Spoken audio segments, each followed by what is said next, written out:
Welcome to the Jamal Thomas Morning Show. My name is Jamal Thomas. This is my show, and I'm glad that you could join me. Merry Christmas.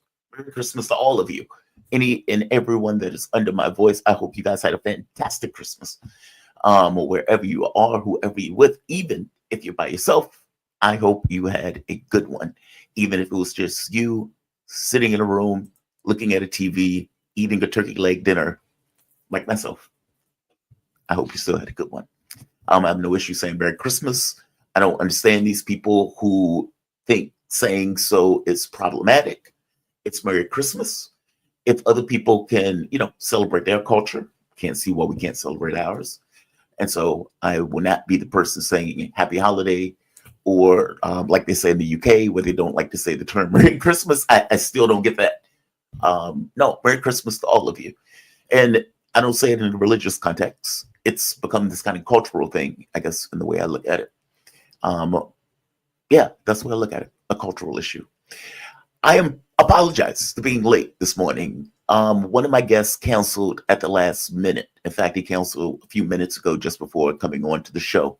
And I've been trying to find other people to replace that guest at 7:15. But you can imagine when somebody cancels at something like 6:58, finding somebody at 7:15 is not the easiest thing in the world. I sent a few requests out. Hopefully, both requests don't come in at the same time. In a perfect world, a Christmas gift would be for at least one to show up. We will see whether God is listening to that request. I am strongly suspicious that that request will be answered, considering it was so close to the time frame. But nevertheless, it's what we do. We do the news. And so whether we get a guest or not, we are going to do the news. And there's right much news taking place. Apparently, Vladimir Putin sent a Merry Christmas gift to Zelensky. And that gift was an attack on all parts of Ukraine, especially Kiev. And in that attack, apparently, they took down the energy system. So you have blackouts all across Ukraine. Apparently, this attack had 184 missiles and drones. Now, Ukraine always say they shoot down all of them or the majority of them. Sometimes Ukraine was like, yeah, we shoot down 50, and Russia only sent 45. In this case, they had to own up to the fact that many of them, most of them, got through because the energy system just went down. Now, they are calling this horrible, indecent. How dare he do this on Christmas? But if you remember, there was this idea of having a Christmas Day truce that Zelensky didn't want. So you don't have to take the truce on Christmas. You can just take the missiles instead, which is what they did. Now, Russia's point of view is we did this because the energy system allows Ukraine to get weapons and materials and troops from point A to point B, and we want to shut down their ability to do that. Another part of that is also, you would imagine, it's a war. And the United States, when they go into wars, one of the first things they do is destroy the oil field, shut down the energy system, the grid, all that stuff, because this disrupts communications, transport, etc. And so Russia's doing the same thing. But there is another element to that. The public. The public. Right now, the majority of Ukrainians want the war to stop. In the last Gallup poll, it was over 50% that said, stop. Even if you have to give up territory, stop. I mean, for God's sake, you have people being dragged into vans and sent to the front lines. And to make this even worse, you have the situation of a guy going to get groceries. And as he goes to get groceries, on his way back, holding the grocery bag, is accosted by the press gang, thrown into a van, and taken away. So you can imagine that when this is happening all across Ukraine, and that the public is like, stop, that having blackouts is not going to help that. Being cold, it's not going to help that. Having your government's inability to supply basic resources to keep the lights on is not going to help the morale, especially when the public knows at this point, what everybody else knows here in the West, that they have lost this war. And every person that dies from this point on is another wasted life. Now, I will argue that all of these lives were wasted because it's a war that never needed to take place. And because of the lies and deception that has taken place, especially around the Minsk agreements, I don't quite know how you end this war. I really don't. I mean, is Putin really going to accept the deal similar to Minsk after they lied about the other Minsk agreements? Well, the answer, of course, is going to be no. Is Putin going to accept a frozen conflict when you see what just happened in Syria, where that frozen conflict springs to life at the worst time and takes over the country? Well, no, they're not going to do that. They're not going to allow a situation for Ukraine to stop, rebuild, and then attack again, especially after all the blood and treasure that was invested into this war. So that leads to this question of, well, how do you end this? And I don't really have a good question for that. I mean, in one sense, you could say, well, they're going to take over all of Ukraine, but again, that's going to take forever. And I don't get the sense that they even want to do that. All things being equal, what they want is a neutral Ukraine, kind of like Austria. We want you to be neutral. For God's sake, you're on our border. We can't have you to be used as a tool of people who are trying to take down our country and has openly talked about balkanizing Russia. So yeah, that's going to be a no. And then the question becomes, okay, well, how do you end it? And how do you end it in a way where new security architecture of Europe is developed, that everybody's security is ensured? That is the question. That is indeed the question. And I don't really have an answer for that question. We also have a plane crash that went down. Now, this plane crash was heading to Russia in Chechnya, and it was flying from Azerbaijan. Now, as it flew from Azerbaijan, we have reports of a, quote, bird strike. At least that's what they initially said, right here. Bird strike. Now, this was not a bird strike. I don't care what they said. This was not a bird strike.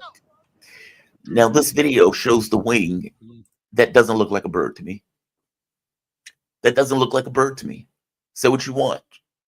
But unless the bird had a gun, had some kind of metal shrapnel, had something that could puncture a wing in this way with many shots on it, then it doesn't look like a bird. Now, there's an investigation that's taking place, and flights going from Azerbaijan, Baku specifically, to Chechnya have been canceled, especially if they're going to be flying over a war zone. The number of people that died in this was significant. So I was trying to look for the actual number right here. So right here, an Embraer passenger jet flying from Azerbaijan capital Baku on western shore of Caspian, the city of Grozny in Chechnya in southern Russia, crashed near Akatu in Kazakhstan on Wednesday with 62 passengers and 5 crew on board. 32 out of the 65 or out of the 62 survived. So we have 30 people that survived the crash. No, I'm sorry. 32 people have survived the crash. 30 people were killed in the crash. And again, as I point out, this is not a bird strike. I don't care what they say. It's not a bird strike.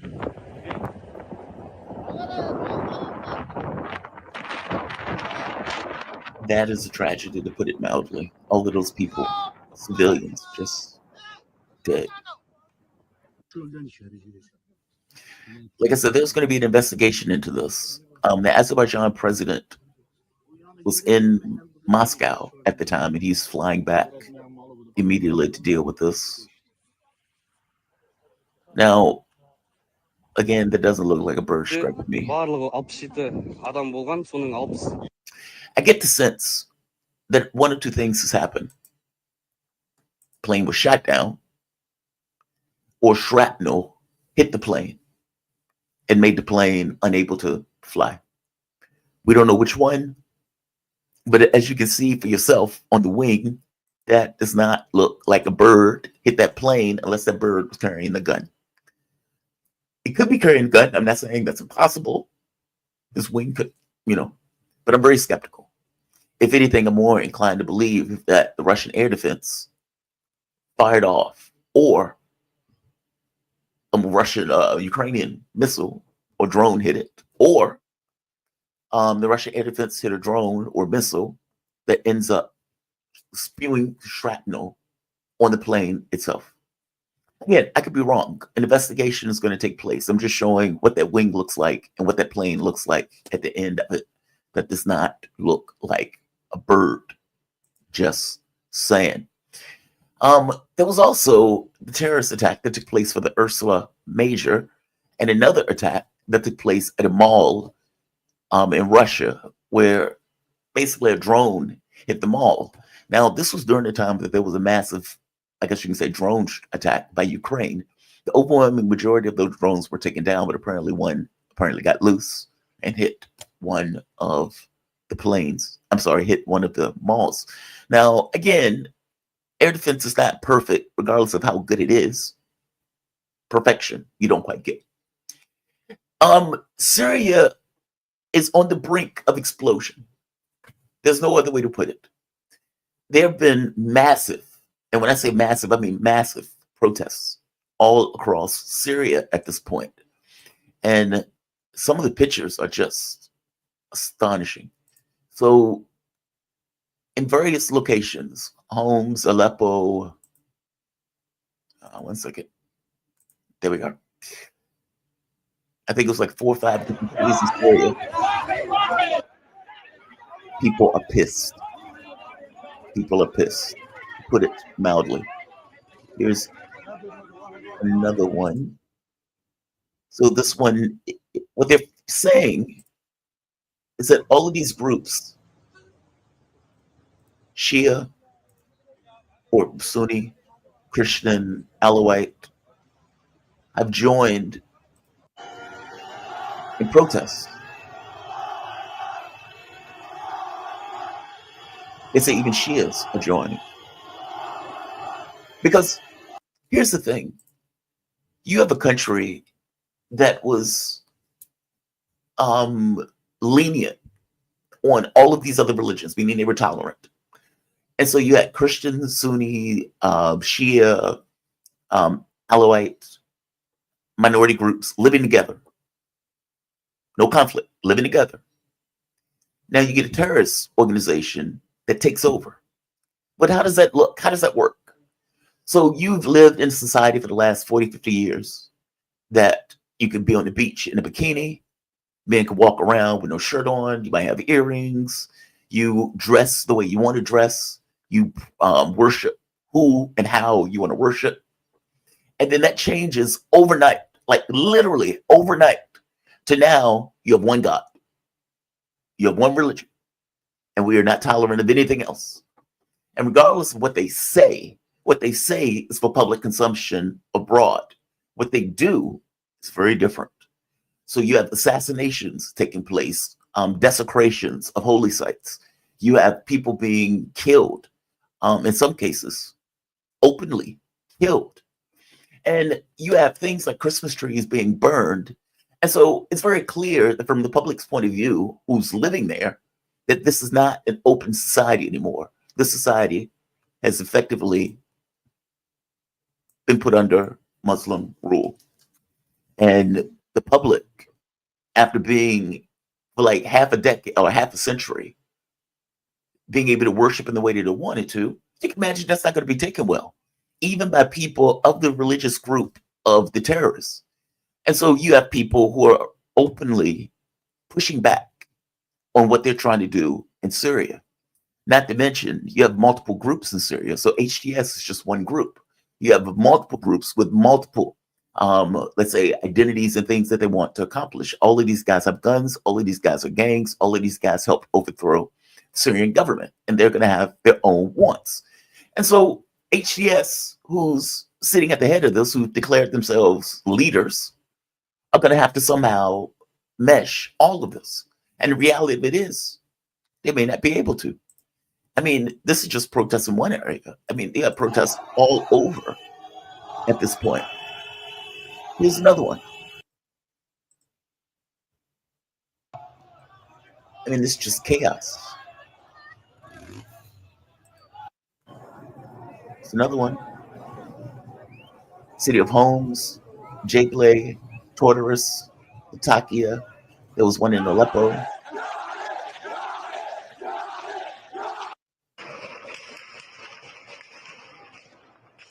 Yeah, this is just chaos. Now, this is the group burning the shrine, the Alawite shrine. Now, if I'm right, this shrine is one of the holy sites that was desecrated. And you can hear him screaming, Allah Akbar. I swear I don't get people like this. I just don't. Like, it's not enough for you to do your thing, meaning you worship who you want to worship.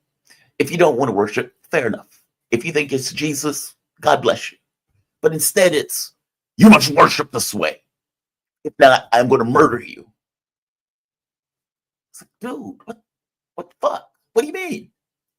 If you don't worship my God, I am going to take your life. I'm going to take your head. And then go through and desecrate all of these sites, take down all of these religious things. And of course, in the West, they say, well, they are pro-democracy terrorists. They are pro-democracy, diversity-friendly terrorists. That's what they are. That's what we put into power. And so the news reports in the US reports it that way. But the moment that you get out of the propaganda of the United States, it becomes very obvious that this is not pro-democracy, pro-diversity-friendly terrorists. They're just terrorists. And they put these terrorists at the head of a government. And they're pretending as if this government is somehow, a democracy. It is not. And the public itself, who's living under that dictatorship or whatever you want to call it, knows it's not. And they're pushing back against it. And look, the West may be turning their eyes away and they may be saying, hey, this is great that we've put these jihadists in charge. Okay. Let's see if it keeps together, because what it looks like is it's about to come apart at the seams. And when I say come apart at the seams, I mean come apart at the seams. The HTS had to send forces all across Syria to pacify those crowds. And understand the reason for those crowds is because they were assassinating various people, some in the open, others have been assassinated behind the scenes. There were various judges, or let's say other people in positions of authority that were of other religious sects that were just found dead, murdered. In other cases, I showed you desecration of that sign. In other cases, they burned down Christmas trees that were kind of national emblems that take place each Christmas. Those were burnt down in multiple locations. And so the public looks at this and it's like, okay, what the F? What the F? So the Christians, the Alawites who were living in that area, who were terrified that this was going to take place, is now dealing with the fact that this is taking place. And all of these groups, again, even if you are a part of the group that is taken over, you still may not be okay with what is taking place in Syria right now. And HTS is doing everything in their power to keep things together. Now, Erdogan in Turkey has proclaimed just ridiculous amounts of support. For one, they've sent back 25,000 Syrians into the country. On top of sending 25,000 Syrians back into the country, Erdogan has pledged all of this money, all of the support, for obvious reasons. It was his jihadists that knocked it over. It was his group that had been attacking Syria for the last 10, 15 years or so. And so for him, this is a triumph. We've overthrown this government. And now we need to solidify the government, because we can't solidify the government. We have a civil war on our border, which is not something he all that much wants, because you're going to have more refugees flying into Turkey. So Turkey is telling the world, hey, we need to get rid of the sanctions. We need to help the government. We need to give them money and investment. We need to rebuild the airports, the roads. We need to rebuild all of this stuff. And we need to create an economy for the people in this country, because what he knows is that the same chaos that happened to Assad will happen again and faster under this government, as they call it. The people are in the same or worse situation than they were under Assad. So Erdogan is trying to ameliorate that now, trying to deal with it now. He's trying to, tamp down on the situation now. But the fact of the matter is, it's going to be hard to do that when terrorists who've taken over are doing this to kids. Look at this. Wait a minute. Look at what they're doing to people there.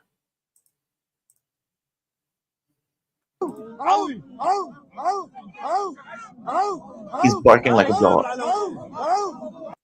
He said, "You're an Alawite dog who bark like a dog." By the way, they're doing this by gunpoint. You know.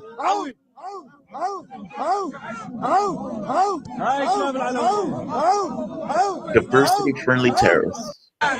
Diversity-friendly terrorists.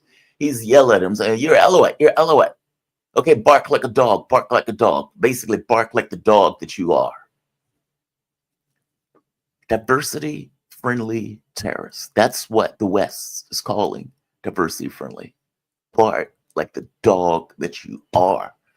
And the West looks at that and says, "That's democracy. That's democracy, ladies and gentlemen. Democracy-friendly, diversity-friendly terrorists." It's disgusting. Utterly, completely disgusting. These religious maniacs are effectively knocked over a country and is now putting their boot on the throats of any other group in that country that does not fit their religious ideals. And this is the shit that Erdogan had been pushing and pushing for in order to get rid of the government of Assad. And the only thing they say in the West is a dictator has fallen. A dictator has fallen. That's it. Our hands are clean. He's gone. We can now move on to other matters and other fires that we need to set around the world. But what does that mean, though? A dictator has fallen. What did it mean when Saddam Hussein had fell? Did we really get a good result in having ISIS being developed, Al-Qaeda taking over Syria, and for that matter, Iraq? And one of the people that were involved in the killing and beheading of people in Iraq was al-Jilani, the one who they put into power in Syria, where there's a $10 million bounty on his head right now in the US, and another several million pounds for the UK. That is the guy that they're calling a diversity-friendly terrorist. They took his turban off, they put him in a suit, they gave him a shave, and now all of a sudden he's supposed to be a new guy. They even changed his name. But that's the regime that he is running in Syria. Bark like the dog that you are. When Saddam Hussein fell, that was not a benefit, regardless of whatever you thought of Hussein. Same thing with Gaddafi, and I suspect the same thing with Assad.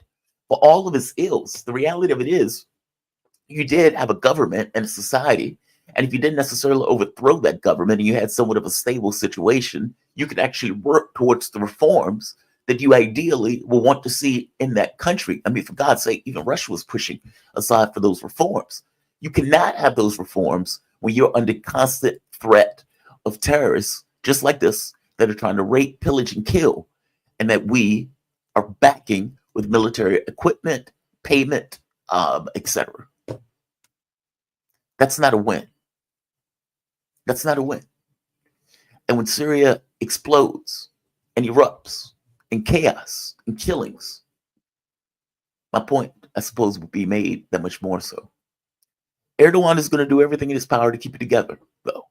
And he has put troops, forces, I mean, specifically with this notion of going after the Kurds, but also with the idea of stabilizing the government that he fundamentally backs. And some people may even say behind the scenes runs. Turkey's foreign minister has been in Syria. There's the expectation of a large Turkish delegation that's supposed to go to Syria. Also, he wants to normalize relations. And obviously, he wants to do that because these are his people. These are the people that he effectively put there to do what they are doing right now. I don't think he cares all that much. I think he cares about the image, because the image matters in regards to how they deal with the other countries in the West, or for that matter, the relationships that they have. But all things being equal, these are jihadists, and jihadists are going to do what they do. And the shocking part of it would have been if they would have actually been democracy, diversity-friendly terrorists. But of course, they were just terrorists. Another interesting thing that's taken place, Russia. So the Russian military base is still in Syria. And, you know, everybody thought, including myself, that those bases were going to be moved out immediately. There was a large amount of equipment that were being moved in Syria.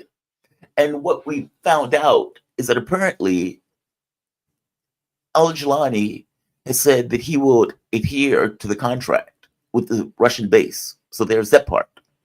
And the other part, it seems that there may be negotiations taking place behind the scenes on keeping those bases in Syria.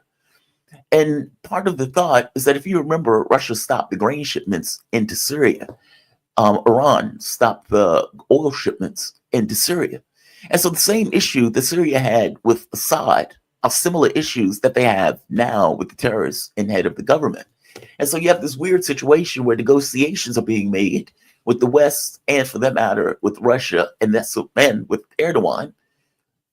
And the terrorists are trying to get the best deal that they possibly can. So from their point of view, well, it doesn't help us if we alienate the Russians. So maybe we need to make a deal with the Russians to keep the base in.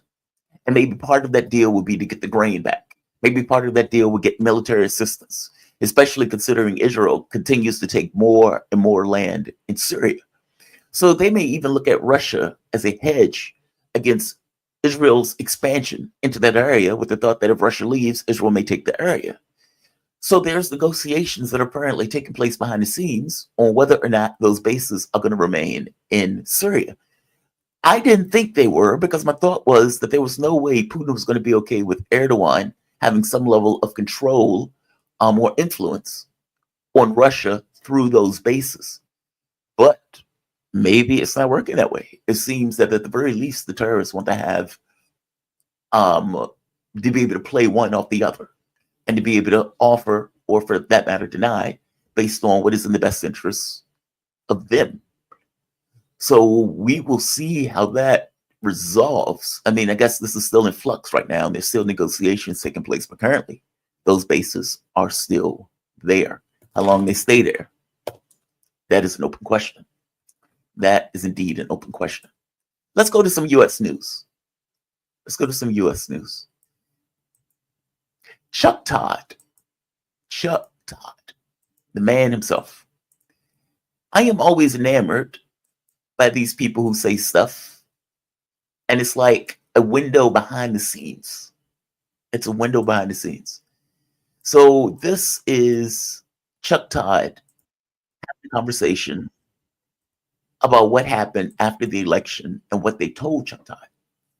Now, this has to do with the Hispanic vote. If you remember, in the election, the Hispanic vote, when I think it was almost like 48% to Donald Trump, it was a ridiculously high number of Hispanics that ended up voting for Trump. And of course, Democrats were upset. They were angry because Kamala Harris ran a flawless campaign. So the only reason that Hispanics would do that was because they were misogynistic and racist. And so, that's why Trump was able to get them. And because they were misogynistic and racist, according to Democrats, when they are deported, Democrats are going to cheer, and they're going to say, well, see, we told you so. You should have voted for Kamala Harris, even though she had nothing to offer. All right. So Chuck Todd had somebody to release information to him after the election. Now, when I talk about politics, I always say, well, look, people have more in common than they have not in common, especially if you deal with issues of their wallet. Meaning, if you deal with me as a worker, well, the overwhelming majority of the country works, and the overwhelming majority of the country are middle class or poor. And so if you're making an argument to that group, then by definition, you're going to have the majority of people, because you're making an argument to the majority of Americans.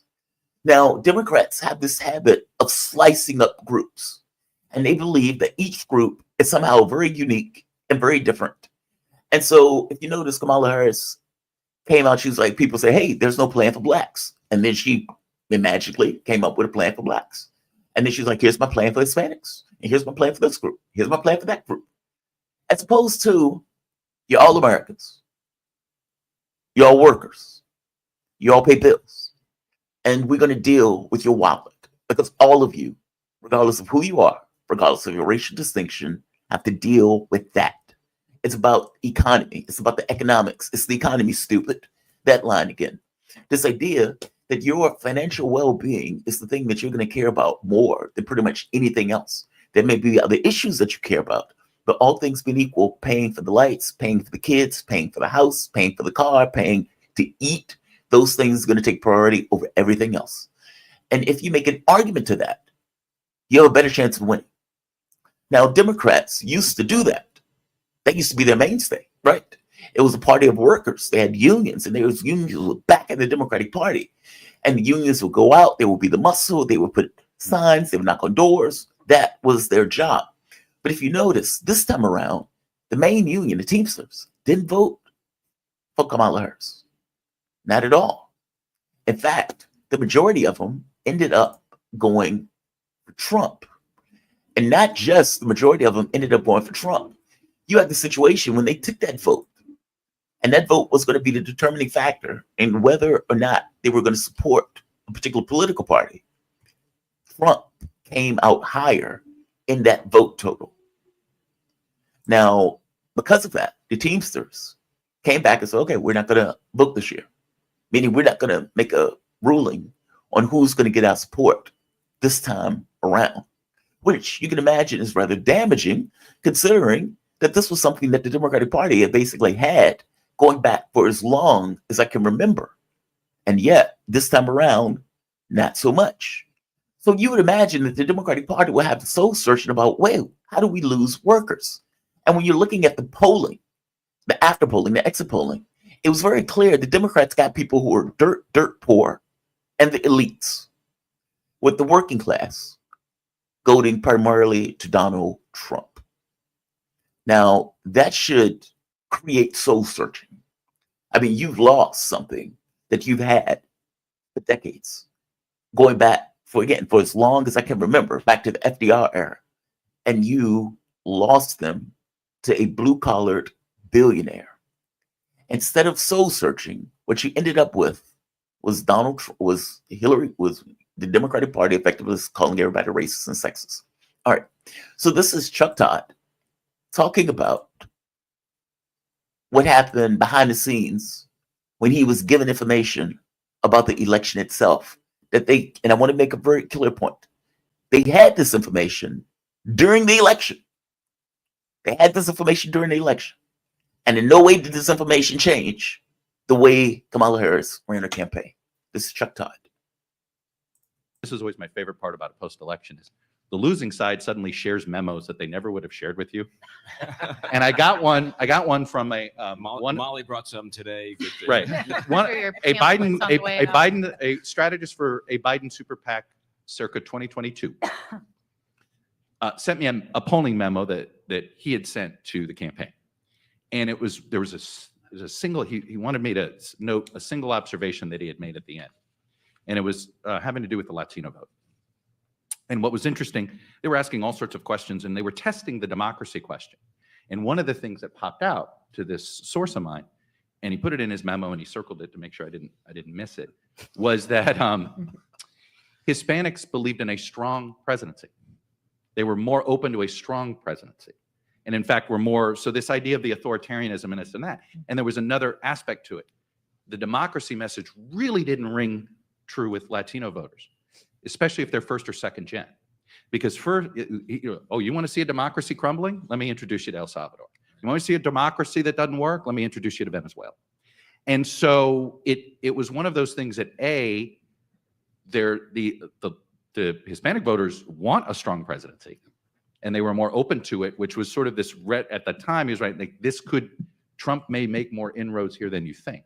And then the other aspect of Latino voters is that the Trump campaign targeted them on the same issues they were targeting working class white voters. Mm-hmm.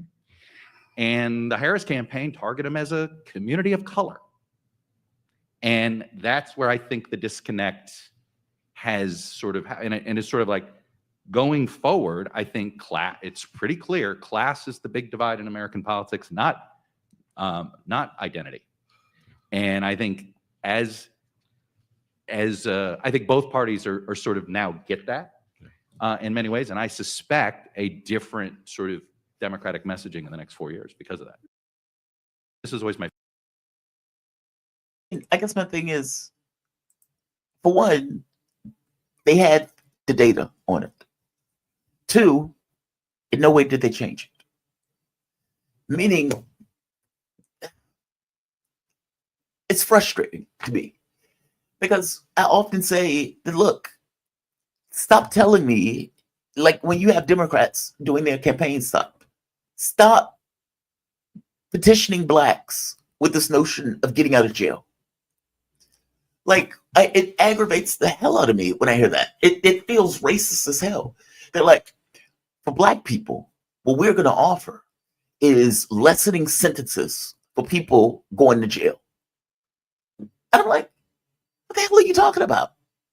Well, they're acting like blacks or Hispanics or gays or whatever demographic or group that you want to go with are somehow different, somehow special, somehow super unique, as opposed to, you realize that black person has to pay their bills, right? You realize that black person has to keep the lights on, right? You realize that Hispanic person has to pay the bills, right? You realize that white person has to pay the bills, right? Meaning all of these people, all of these groups that they like to slice up, at the very least, have economic concerns that need to be ameliorated. It's that. I don't know why that's super weird. I don't even know why somebody had to tell them that. I don't know why they had to lose an election to even understand that. That seems to be the most basic thing in the world. If you shoot for the larger demographic and you get that larger demographic, then you're going to win the election. The problem that Democrats have is that there's a contradiction in the way that they run their races. Instead of Democrats focusing on destroying the way campaigns are funded because it adversely affects them, they continue to run under that model and under that system. What I mean by that is if you have a political system where 90% of the races are won by the side with the most cash, meaning I don't even need to know your political ideology. If I have enough money, 90% of the time, I can win the race. Okay, then you have an issue because these races are effectively being bought. They're bribed. It's not a situation where two of the best people are running. They're running for the best interests of America. It's not that. It's this guy is getting millions of dollars. This guy is getting millions of dollars. And there's an arms race in regards to who can get the most money because they know if they can get the most money, their chances of winning are that much better. So if you're a Democrat and you are supposed to believe in these lefty policies and these health programs like Social Security or Medicare for all or expansion of pre-college, if you are the Democrat that's supposed to believe in those things, is supposed to fight for those things because those things are in the best interest of the American public, especially the people on the lower end of the economic scale, keeping money in their pocket. How do you do that? How do you go and get $1 billion and say, with this $1 billion, I'm going to do all of these programs, which is going to increase your taxes. We're going to increase the amount that is given to Social Security. We're going to pay for schools and free college. We're going to pass Medicare for all. They're going to tell you, go F yourself. Jeff Bezos doesn't need healthcare. Elon Musk doesn't need education. These things that everybody else needs. These are things that people, regular people, ordinary Americans, white, black, gay, straight, trans, Hispanic, Chinese, Japanese, whatever. All of them need those things. And if you're the Democratic Party, you have a philosophical responsibility to deal with those issues. I mean, after all, it's supposed to be the party that manages the rough edges of the capitalistic system. So how do you do that in that model? You can't. You can't. It's fundamentally impossible. Nobody is going to give Kamala Harris money to pass Medicare for all. Nobody, meaning no, rich person, the people who they go to, these corporations, or for that matter, these CEOs, or for that matter, these business people, the people who have made it rich in this country, they're not going to give her money to do those things. They're not going to give the Democrat money to do those things. They don't believe in those things. And so if you're a Democrat, what do you have to do? You have to lie. You have to lie. You have to give things that will never get passed, and you have to tell people that you believe in these things. And even when you tell people, you have to water it down to such a degree where it becomes flaccid, impotent. It becomes negligible in real terms in regards to the other political party. And not just negligible, they become disbelieved, meaning it damages their ability to run a race under that model. And it makes it almost impossible for them to offer these kind of big things that they used to do in the old days. These big ticket items saying, this is what I'm going to do. This is my vision. This is what I'm going to accomplish as president. I'm going to go in this direction, and we're going to go after anybody that doesn't support me for going in this particular direction. We're going to put people in office who believe in these things, and we're going to pass these things. God damn it, this is what we're going to do. They don't do that. They can't do that. They can't do that. When Joe Biden said he's going to increase the minimum wage $15 an hour and then dropped it as soon as he got into office. Okay, does that make you more or less inclined to believe whatever the Democrat is saying when they're running the next time around? When Obama's saying, I'm doing hope and change. Okay, I have no idea what that is. But does that make you more or less inclined to believe what the Democrat is saying the next time they run around? I hope you get my point. There's a philosophical responsibility that the Democrats in no way could fulfill running under this economic model in regards to the way we fund our political campaigns. And instead of doing something about the model, they continue to make, oh, we're going to give $25,000 to people when they get a house. Okay, what if I don't want a house? Well, you should want a house. I'm Kamala Harris. And it's like, okay, dude, nobody believes you. Or you get Joe Biden, instead of saying we're going to get rid of all college debt, he's like, we're going to get rid of $5,000 of college debt. It's like, dude, my college debt is $50,000. But $5,000 is great, right? It helps, right? And of course, in a practical sense, well, yeah, $5,000 away is good, but it's negligible in the context of the entirety of the college issue and with the fact that people are still accumulating college debt. So it's like there's $7 trillion in college debt, something like that. And that number is only increasing because nothing is being done about the fact that they're able to rip kids off, rape them blind at 17 years old, saying, hey, you want a future? You want a future? You want to work at McDonald's or you want a future? Sign on the dotted line for a loan that's going to be with you for the next 30 years. You do that. Do that. Hey, is it going to guarantee me a future? Nope. There are no guarantees in life, son. Sign right here. Like, this stuff is stuff that is supposed to be dealt with at a political level. You're not supposed to be left to your own devices to fight these large corporations and banks where all of these people have their hand in your pocket from cradle to the grave, and you're just working, trying to make ends meet with this fog where it makes it come across as this is your responsibility alone. This is your responsibility for your healthcare bills. This is your responsibility for your college bills. It doesn't have to be that way. And truth of the matter is, a political solution is what many other countries have. Meaning many other countries deal with college debt. They deal with healthcare. Those are things that are not on people's backs from cradle to the grave. Those are things that the people have gotten together as a society saying, let's deal with this. We want more people to go to school. So let's deal with this. Let's get rid of that cost. We don't want people to be dying on the street with cancer. So let's deal with this. We don't want people to feel like they have to shoot CEOs in the back in New York City. So let's deal with the healthcare issue. Let's not put people in that position. What is the saying? When protests become impossible or change becomes impossible, revolution becomes inevitable. Is shooting a man in the back a form of revolution? Yeah, in some sense, yeah, it is. It is. My point is that the party that is supposed to deal with those things is not. And that is the reason why they lost. I'll go further with this. Kamala Harris had a conversation with Sean O'Brien. This was the Teamsters Union. Now, when he was talking to Tucker Carlson, I want you to hear this. Because he made the point of saying, look, RFK, questions were given to the candidates. RFK answered all of their questions. Apparently answered all of them. Kamala Harris answered 2 and called it a day, which is part of the reason why they didn't get why they didn't get his support. Let's play this clip. So in your meeting with him, it was obvious that it was. So we give 16 questions 2 weeks in advance, the same 16 questions to each candidate. So, RFK answered all 16 questions. Probably most of them didn't answer them how we would like them to answer them, but they answered them. Joe Biden came in and he answered 5 of them. Donald Trump answered all 16. And then when Biden drops out of the race, but prior to Biden dropping out of the race, he's in the race around June or May.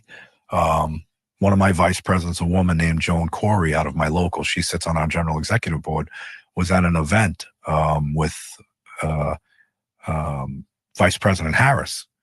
And, they're going through the line to get the picture, and Joan introduces herself to Vice President Harris, says, "I'm Joan Corey. I'm on the general executive board for the Teamsters." She goes, "Teamsters? You better get on board. You better get on board. Better get on board soon."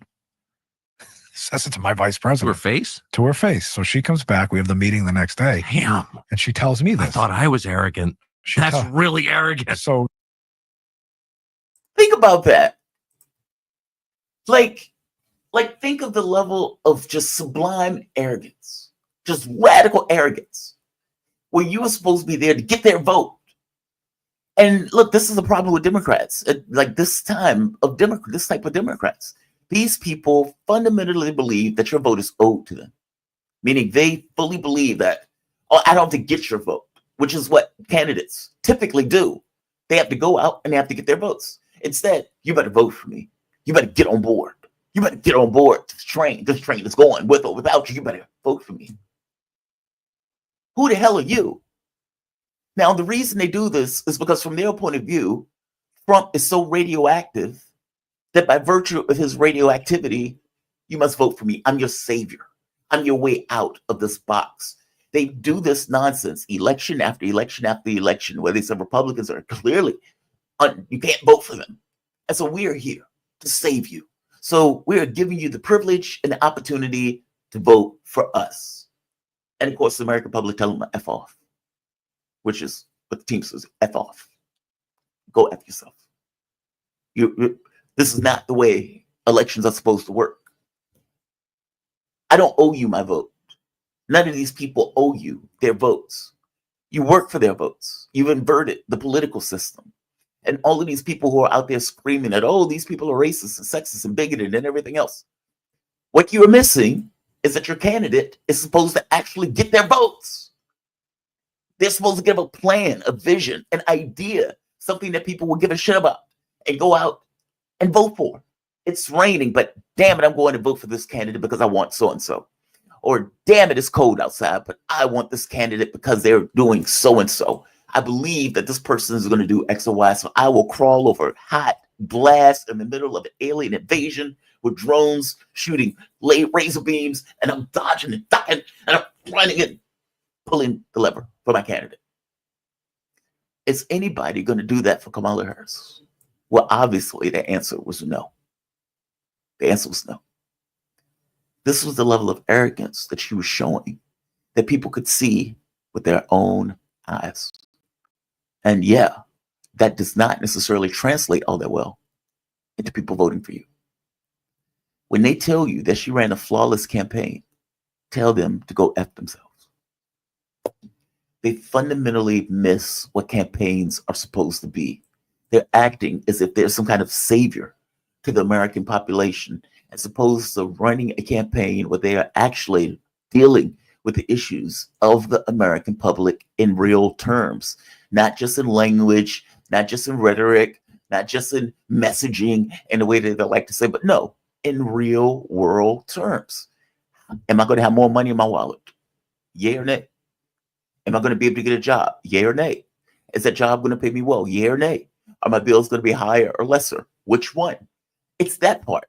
Am I going to have to pay for health care? Yay or nay? Is that bill going to be more expensive? Yay or nay? Am I going to be able to get health insurance? Yay or nay? Is my Social Security going to be increased in a way that benefits me? Is dental going to be included upon Medicare? Like, these are real world things that people have to deal with on a daily basis that under no circumstances get dealt with by either political party. And truth of the matter is, I have no expectation that the Republican Party is going to do it because they don't believe in those things, but they are honest about the fact that they don't believe in those things. Democrats, less so. And then they like say, well, Republicans didn't let us do blah, blah, blah, blah, blah. leaning on the crutch of the Republicans in that sense. If you were better, you would get elected. It's that. And until you deal with that, you're not dealing with anything. It's enraging because from my point of view, serenity now. Serenity now. I'm getting pissed off. Anna Kasparian apparently didn't vote for Kamala Harris. Did you know that? I didn't know that. Anna Kasparian of the Young Turks apparently did not vote for Kamala Harris. And she effectively said she was an empty suit. Why am I going to continuously vote for an empty suit? Now, this is growth. Because if you remember, up to that point, they were blue no matter who. And they would push blue no matter who. That was their mantra. That's what they would do. And somewhere along the way, she broke. Now, I remember when Anna first said this, I think this was back during the Clinton campaign. And she was like, I'm not voting for Hillary Clinton. I'm not voting for Hillary Clinton. And then as the election got closer, she was like, Donald Trump scared the shit out of me. I'm now voting for Hillary Clinton. And had a meltdown that night when it happened. So apparently, they are getting pissed off at the candidates that are being put up. Now, the reason I bring this up is because the truth of the matter is when you get shows like Sam Cedar, David Pakman, these kind of Democrat adjacent shows that are always going to be blue no matter who. I put Young Turks in that too. They weaken their candidates. If you have, as a candidate, know that you have my vote regardless, and you have all of the support regardless, meaning I could be a dead body that has a D on it, and you'd get my vote, then what does that do to you? It inflates your head. It gasses you up. It makes you think that your chances of winning, regardless of what you do, are acceptable because the loudest voices are the ones that are Democratic adjacent, that are pushing for you, that are backing you, and you know a large percentage of the party is going to vote for you. What if that wasn't true, though? What if a large percentage wasn't going to vote for you? What if a large percentage said, this is unacceptable? And not just unacceptable, there's a basic minimum that we will accept to win. I don't care who wins the primary. There's a basic minimum of what we would accept to win, otherwise you lose. And this is the basic minimum. Then what happens? Meaning, do you really get the milquetoast candidate when the milquetoast candidate knows going in that he's going to lose? And I'm saying that should be a standard for any election. Back to genocide, you're going to lose. If you're not supporting government healthcare on some level, you're going to lose. I'm saying that that is the way that it should be looked at and regarded. And until you get to that point, you're going to get continued milquetoast, weak, flaccid Democrats that aren't worth anything and that are so negligible to the other party that 7 million, 8 million people just stay home. That's what you're going to get. It's infuriating, it's aggravating, and nevertheless, it is our political system. It is the way it runs. And until they get that, they're not going to get anything. Now, Chuck Todd seems to believe that the political parties are going to somehow start messaging that. Now, again, I don't care about the messaging. I care about what you're going to actually do. And I have no great feeling for Donald Trump. I have no great belief he's going to do anything significant or great. I suspect he's going to cut taxes. He's going to create all sorts of economic chaos in the United States and around the world. I didn't vote for him. Many people did. But keep in mind, they did because in one sense, they didn't feel like they had a good choice. And they thought that Harris was effectively just an empty suit. From my point of view, she was just an empty suit. Yeah, from my point of view, she was just an empty suit. So we'll see if Chuck Todd is right. We'll see if Chuck Todd is right. It's just funny to me that it's like they're aware of this stuff, but nobody says it. So Chuck Todd is walking around with this information, but never says it. It doesn't come out.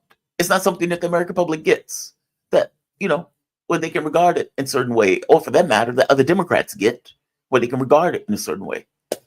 They ran with Liz Cheney, and they took Liz Cheney from pillar to post all across the country, trying to get conservatives or Republicans, because what she didn't want to deal with were lefties. She didn't want her base. Also, one other thing. They combine this idea of progressivism with things like transgender kids, transgender men in women's sports. Like, they mix the stuff. They added with identities, with this woke stuff, with this, hey, you got to use your language right, otherwise you're being racist or bigoted or transphobic. They combine all of that stuff, as opposed to, we have a workers' platform. We care about workers. We're not doing with all this language nonsense. We're not going to be super reactive on this stuff. Human beings are human beings. We're together in our objectives. It's that part. What you hear people complain about when they say, oh, these progressives are ruining the party, they're not talking about the economic stuff. Meaning, you're Chuck Todd himself. Well, people care about economic issues. Is the economy stupid? Okay, well, when I'm talking about the left, I'm not talking about that woke stuff. I'm talking about economic populism, things that affects people's wallets. This notion of healthcare, this notion of education, this expansion of Social Security, adding dentals to Medicare, having Medicare negotiate drug prices. I am talking about things that make people's wallets fatter, that makes their lives easier, and that affects the overwhelming majority of the American public to the tune of 90% or more. That's my point of view on it. When they say it, they are separating it into, Martin Luther King. Oh, he wasn't a socialist. He was just for civil rights. No, he was actually a socialist, because he full well believed that what does it matter if you're free if you are also poor? Meaning, yeah, you're free, but you can't get health care. You're free, but you're locked out of education. You're free, but you can't find a place to live because, everywhere's too expensive. Like, meaning freedom without this kind of economic portion. While it's not meaningless, it's not the same thing. Can you really be free if you are in this kind of economic box, but you can't necessarily do anything? It's that part. It's that part. I want to move to another story. So, okay, I'll wait till Peter. Peter's going to be here. Peter is running late. The Global Engagement Center. Do you remember that? So the Global Engagement Center was this government organization that was supposed to go after propaganda. And in going after propaganda, their mission was to effectively deal with countering disinformation. Now, you understand that countering disinformation effectively just means putting out your own propaganda, because there's no magic to it. It's not like a magic bullet where you could say, this has now been washed of disinfo. No, the way they do it is putting out counter disinfo. So they effectively lie to the American public as a way of trying to deal with what they consider to be misinformation. They also go with censorship. Now, understand, it's not about whether the information was true or false. It's about whether or not it adversely affected the government. So they went after Trump, of course. They went after things on COVID. They went after, quote, Russian disinformation. And they would work with groups across the world to combat what they consider to be disinformation. The Twitter Files was triumphant in presenting this group for what it was, and showing the way that this group was going and either shadow banning people, getting certain things eliminated from Twitter. And you can imagine that if it was Twitter, it's not going to be Twitter by itself. YouTube, Facebook, Instagram, all of those things were going to be used in the same way, where the organization was going out, shutting down speech of Americans. Now, this is a clear First Amendment violation. But what they would say is, well, I mean, we're not forcing these companies to do it. They can do whatever they want, but we just advise them on what they should be doing in this situation. Okay, so you contact the company, and then after you contact the company takes down information from people, whether it's true or not, doesn't matter. They just take it down because you effectively ask them to do so. But you're telling me the government is not involved in that process. Yeah, sure. That's an end run around the First Amendment. We have our guests to talk about this, the one and only Peter Coffin. Peter Coffin is a journalist with over 250,000 YouTube subscribers, podcaster, and author. In their book, Custom Reality and You, they explore a world where profit is the driving force. And Peter, on these stories, you are the man I go to. How you doing, man? You doing all right today? I'm doing good. I've been dealing with webcam issues. My webcam keeps making my computer crash, so I've plugged something else in here for now. I'm sorry to hear that. Yeah. That sucks. I My remember. apologies for being a second here late. Oh, dude, you're fine. I got a call from my first guest at 6:58, I believe, saying, "Hey, man, I can't make it today. Sorry." Yeah. Well, Yeah. And so I hope he's all right. He's in a rough area. He's in Beirut. oh, It was supposed to be Lake Maruf. He's in Beirut. Israel has been doing bombings. The bombings have been getting further into Lebanon at this point. And for that matter, they have started to invade Syria that much more, taking more and more territory in Syria also. yeah, true. So he pointed out, he said the Israelis are on the move. He said they are moving to a certain area and they're not going to have webcam in the area that he is moving to. So, my Well, heart he goes out had to a him. much better excuse than I did. Yeah, he did. He did. He did. I just can't get my shit to work. Yeah, he's out there. Yeah, his life might be on the line. So yes, he had a better excuse. That's why I'm not raging about it. Usually I'd be raging about that stuff, but I try to give it a pass. Look, it's like I'm a person, right? And as a person, you have your own priorities. Even though you acknowledge that other people's priorities, but them is going to supersede it, and maybe as a rule should supersede it just because it's their priorities. It's like that. It's that risk. So I get it. Still feels some kind of way. Yeah. Still feels some kind of way. I care about my stuff. I care about my show. And Yeah. Well, you know, I mean, it's a good show. So, I appreciate that, Peter. Thank you for that. Let's talk about the Global Engagement Center. So this is the center that the U.S. government under the Biden administration, was it under Biden or Obama? It might have been Obama. I think it was 2011. Under Obama, it was established. Yeah. 2011. Yeah. And so it had a $61 million budget, had 211 people. No, I'm sorry, established in 2016. 2016. The organization employed around 120 people, had an annual budget of $61 million, was established in 2016. Its stated goal was to recognize, understand, expose, and counter foreign and non-state propaganda and disinformation efforts. Now, the question, Peter, how do you do that? How do you do that? That's the question, right? How do you counter? Because look, I'll tell you this: in the UK, where they had that, what is it? It was foreign services thing or something like that. The UK government, and they ended up going after Jeremy Corbyn. So the government of the UK had an institution just like this, just like the Global Engagement Center, that they were paying, and it went after a candidate, the main candidate for Labour, calling the guy a Russian stooge, putting out like disinformation on Corbyn, and people were like, what the F? How are you, the government, going after somebody in the government who's a leader of a major party in that same government? What Who the not hell? only that has like a reputation that is trusted among the population. Like, Yes. it wasn't Yes. just that they were going after a person in the government. It was Jeremy Corbyn of all. It was Jeremy Corbyn. And so you get this thing, Global Engagement Center, that does the same thing in many respects. I mean, the money that was putting up, the Republican Party has defunded it. So it's no money. So they're shutting its doors. Now, the reason the Republican Party is defunding it, because obviously they were going after people who were supporting Trump. And so on Twitter, it was Facebook, Instagram, YouTube, all of these things, Global Engagement Center were going out saying, hey, we don't like that this person said this. Can you take this down? And they would give them reams of people to either get rid of, shadow ban, and they were doing this stuff for years, just working behind the scenes, whittling away. And when the Twitter files came out, that's when all of this stuff was exposed.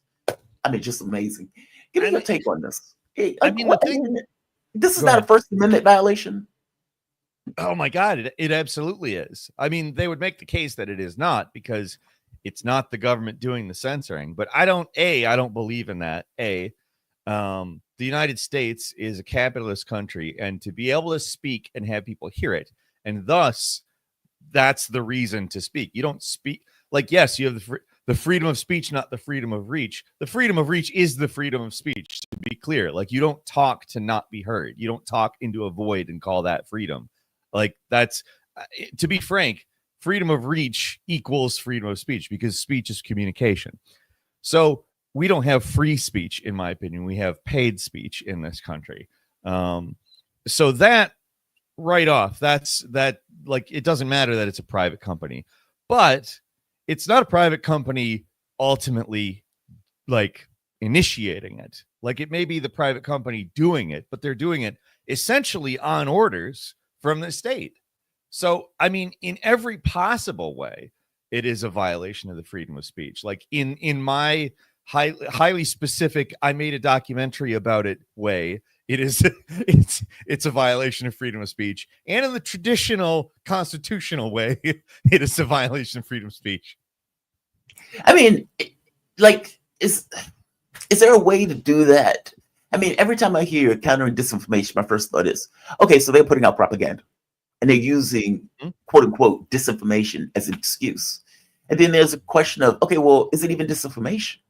I mean, the reality of it is what the government calls disinformation is just relative. It's oftentimes not something that's true or false. They just don't like it. I give you an example. Francisca Albanese, she won, I think it was like the United Nations Award, Best Person Award or something like that. So when she was brought up to that slimy Count Smirkula, God, what is his name? I can't think of his name. I can't remember his name. Matt Miller, the sociopath. Matt Miller. Yeah. When he was brought up in State Department, basically he was answering questions, and she's an anti-Semite. Think about that. The woman is in the UN. Israel is running a genocide, and when she is going against the country for the genocide, using evidence, data, in order to make that case, where Matt Miller and the United States have effectively lied and downplayed data coming out of our own State Department saying they're starving the population. Matt Miller comes up, she's an anti-Semite. Now, from the government's point of view, she's putting out misinformation. Yeah. That's my point, right? Like this stuff becomes so relative in the way that the government uses it. It just becomes a weapon for the government to silence critics. And that was my main issue with it. It's not like, they're going after things that are false. Yeah. And even if those things were false, there's still a question of whether or not the government should be doing some nonsense like this. But give me a take. Should the government even be doing this? Is there does the government have an ethical responsibility to deal with disinformation? That's the question. And if the answer is yes, how do you do it? Well, let's entertain the idea that the answer is yes. I think the answer is no personally, but let's just for a moment talk about it as if that is something that we think the government should do. Is that a physical possibility? Because if we talk about what is true and what is false, what is provable and what's disprovable, what mechanism do we use in order to determine that? Okay, let's say academic studies. Now, here's the problem immediately, because academic studies are often funded by large companies who have agendas. Or large lobbying organizations, even I've tried to figure out, for instance, when the seed oil conversations first started kicking up, I spent a bunch of time trying to find unbiased research on that. It's not possible, whether it's on one side or the other. They're both agenda funded. There's some organization funding the research behind it, whether that is seed oils are bad, seed oils are good. Closest thing I could find to a reliable study was a Chinese study. And the Chinese study was run by the government of China about seed oils. And it found that seed oils were actually slightly better for you than margarine, for instance. So that was the closest I could find to finding the facts of the matter. Because on one hand, you had the international, I think it was something maybe nut organization. I can't remember what it was, but it had something. It had nut in the name and international in the name. That's all I can remember. But they had funded all of the pro seed oil stuff, and somebody else had funded all of the anti seed oil stuff. Or sorry, it was the other way around. They had funded the anti seed oil stuff, and somebody else funded it. And it comes to, it doesn't really matter who funded it. The fact is that these lobbying organizations funded it. I don't believe anything out of any study that's funded by a lobbying organization, regardless of what I think of the subject. So,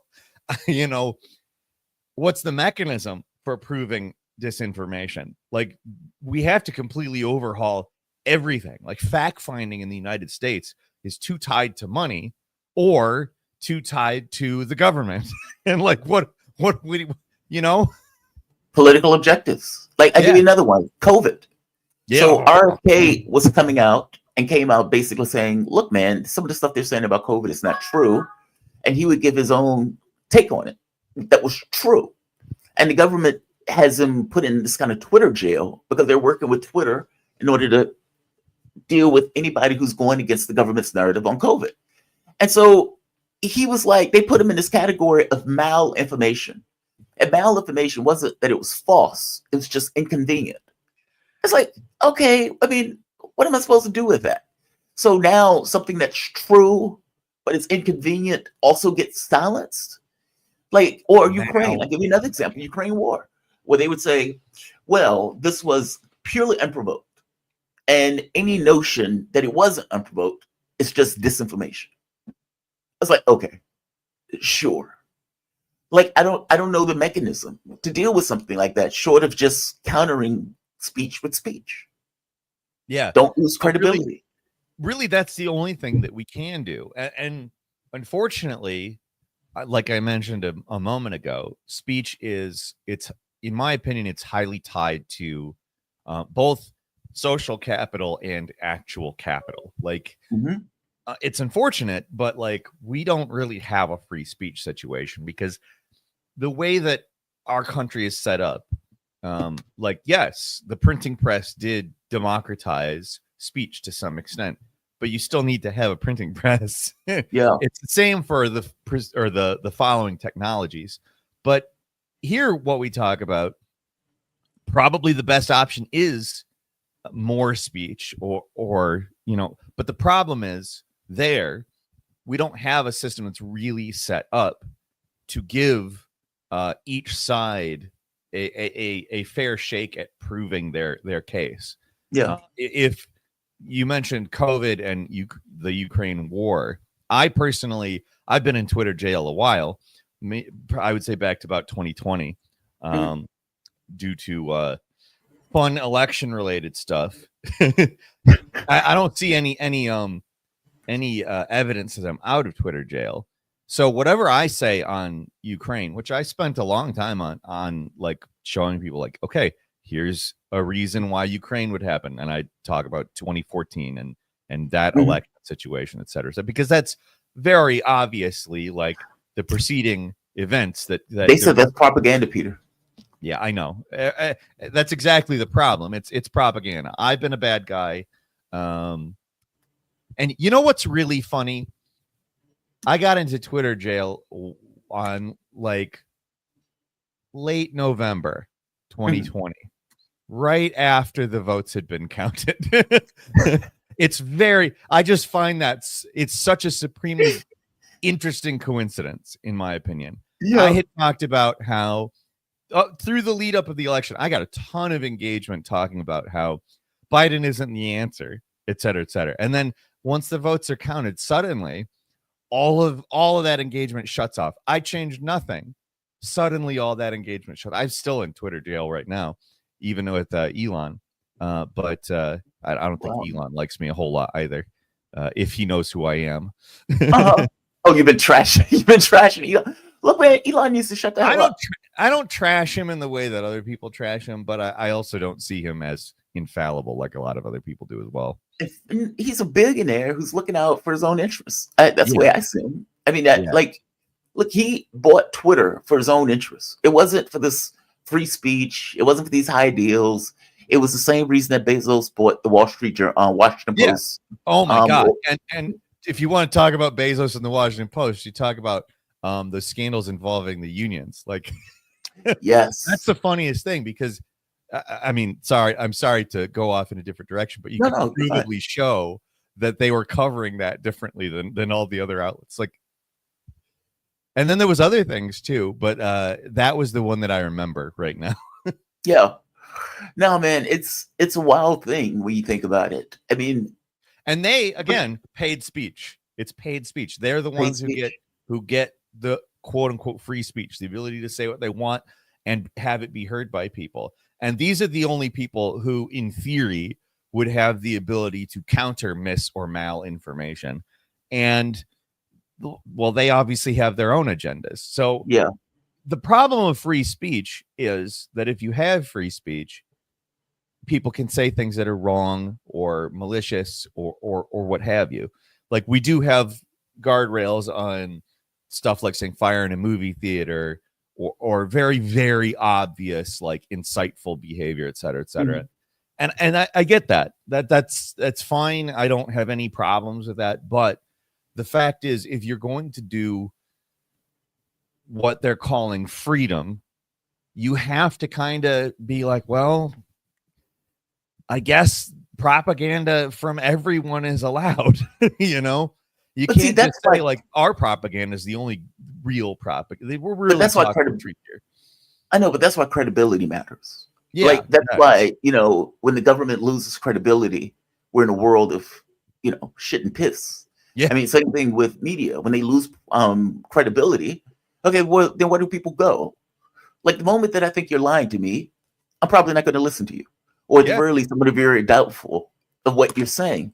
And this is true for mainstream media across the board. I mean, when CNN is doing a propaganda piece for terrorists that have taken over a government and they are caught in what is clearly a staged thing, okay, then what are people supposed to think of that?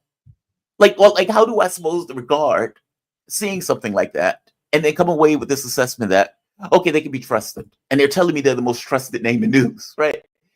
How do I deal with that? This is supposed to be the network that people go to get information about the world or what's happening in the United States. And you see that and you're like, okay, these people are just lying. Now I'm looking at other people, right? And so then people look at Alex Jones, or people look at some of these other people who just make shit up because every so often they say something that's kind of vaguely true, but the people think, okay, well, maybe this guy is telling me the truth. Okay, well, only 20-30% of that is true, but he runs with the rest of it. But I guess my point is, the only reason that people will go to those sources is because the credibility of either the government or the mainstream media has been so demolished that they're looking for something that is more accurate. At least that's my take. I think the solution is that CNN needs to bring back Mufasa. That's I think that that's the issue. If they do that's the that, issue. No, I don't hear James Earl Jones' booming voice coming out and telling me that this is the most trusted name in news. That's the reason I don't trust it. It's certainly not everything you just said. I wrote this article for Black Agenda Report, and I think the name of the article was "Life and Times of a Russian Propagandist," and I was kind of pointing out like how bizarre it was to work at Sputnik. And it's like you're doing stories from a worldwide perspective. So you're getting news from, Press TV, RT, Sputnik, Washington Post, New York Times, Politico EU, like across the board. Like you're just looking at everywhere. Chinese news, like Global Times. And so your point of view is global. It's not like you're listening to the Washington Post and that's the only news you get. Yeah. And you realize, okay, these people are lying. And so you pointed out, okay, look, this idea that it's unprovoked is nonsense. The idea that Russia blew up his own pipeline is nonsense. And you go piece by piece and you say, all of this stuff makes me a Russian propagandist, despite the fact that all of it's true. And it's like when you are in that world, it becomes a very weird place because it feels like, especially when the war first started, it feels like, okay, these people are lying in mass. Like they're just lying in mass. And every article that you look at, there's something dishonest. They are pushing a certain narrative and a point of view that they want the public to go with. I had never seen that. Like, I got to be honest, I had never seen that. I didn't realize it was that bad until seeing it from that point of view. And so when people say the news media have lost credibility to like 30% of people believe in it, I think they earned it. But I don't know how you get that back. Absolutely. Yeah. How do you get that back? I mean, because the government does have, like, if I'm in the government, I do have an interest in ensuring that the public has correct information. Yeah. I mean, providing that it's in my best interest. Yeah. Which is the issue. Mm-hmm. And which is why I don't want government doing this nonsense. Well, so I think you can really only come back from it by starting over. I don't think you can have everybody, like, for instance, we brought up the incident with CNN and that fake prisoner a minute ago. Clarissa Ward. I don't think she can continue to work there, for one, and I don't think that this is probably a little more controversial. I think that Jake Tapper, for having covered it, whether it was his decision to do it or not, he can't work there either. Like, I'm sure that they told him he had to do that, but I mean, that's the face that they either trust or don't trust. You have to start over, and everybody has to. All of the new people have to be trustworthy. Like, they have to start from the ground up and do actual journalism. I just don't see how you get the trust back in any other way. I don't even know if that would work. Like, that's a basic, like, where do we start? You know? I don't know, man. I think I am like, I don't think they fully get the consequences of losing credibility. Yeah, I just don't. Well, Or I've been even they talking don't about this care. I've been talking about this with the Democrats too, because the thing I talked about for a long time up through the election, we've spoken about it many times. I talked about a crisis of credibility with the Democrats, Right. and the reason why I said they probably won't take Biden out of the race, even though they were forced to. There's no option. They ate him alive. Yeah, they had to. There was absolutely no other option. But the thing is taking him out of the race wasn't an actual solution to the problem that they were having either. The problem was a problem of credibility. They'd established that they're willing to lie about Biden's cognitive ability, which to any person in the United States, it was obvious. Like when you say the one word that describes America is blah, blah, blah, blah, blah, blah, blah, blah. You can't. Nobody thinks that's a person operating in full capacity, you know. Peter, man, I'm gonna have to end it here, but yeah, it's a good point. It's a credibility issue. How do you come back? know- I don't think that you do. Yeah, would you say you don't think you can come back from it? I don't know how they do either. But that is going to be an issue they're going to have to solve. It's gonna be wild. Yeah. Dude, thank you for this, man. I really appreciate it. Merry Christmas, by the way. Merry Christmas to you. Thank you very much for having me on, as usual. Always, man. Peter Coffin, he's a journalist with over 250,000 YouTube subscribers, podcaster, and author. In their book, Custom Reality and You, they explore a world where profit is the driving force. You can follow Peter on YouTube and Twitter at Peter Coffin and purchase his books on Amazon.com. You have a great day, Peter, man. Thank you again for this. You as well. All right. I want to bring in my next guest. She sat there patiently, and I appreciate her for doing so. The one and only Sarah Bills. She is a former U.S. Navy veteran and current editor for DD Geopolitics. Well, Merry Christmas, Sarah. How you doing Merry today? Christmas. Happy Hanukkah. Happy Hanukkah. Merry Christmas. I don't know any other ones that are going around. Not yet. Kwanzaa. Happy Kwanzaa. The flu. That's another Happy flu. Happy. Oh, what is it called? What is the thing on Jerry Seinfeld where they had to stick? Festivus. Festivus Day. Festivus for the rest of us. Festivus, yes. Festivus We'll air out for our the rest of us. grievances around the pole. Right. Right? That's what they do. That should be a Christmas tradition. That is the funniest thing in the world. Like, can you imagine you sitting at the dinner table, then you go out to the living room and you just say, I hated the fact that you beat me as a child. Isn't that what you do at Christmas anyway? Do we do that at Thanksgiving and then again at Christmas? So we don't Some really people need to- do, I suppose. Some people do. At the family It's good reunion. times. It's like good times. But no, thank you for joining me on this. I really appreciate it. Day after Christmas. I didn't think anybody was going to join me. I wasn't even going to have a show. Oh, I 'cause was itching for a show. Everybody's like, I'm taking the week off. I'm like, for what? Everything's Really? happening. Really? Okay, fair Yeah. enough. Oh, good. I'm glad I could get you itching for a show. I guess first question is Russia's massive attack on Ukraine.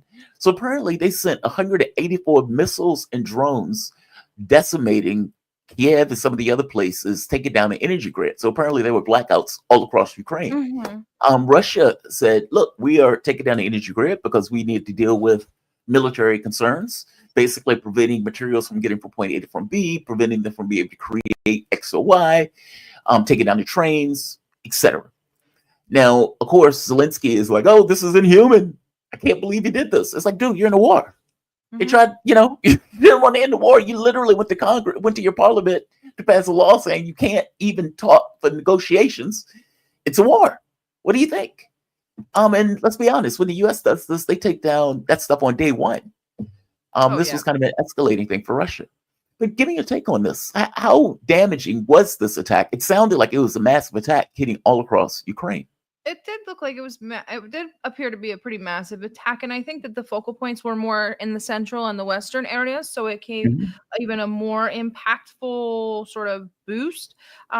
There also were like having to shut down their power grid prior to the strikes, even.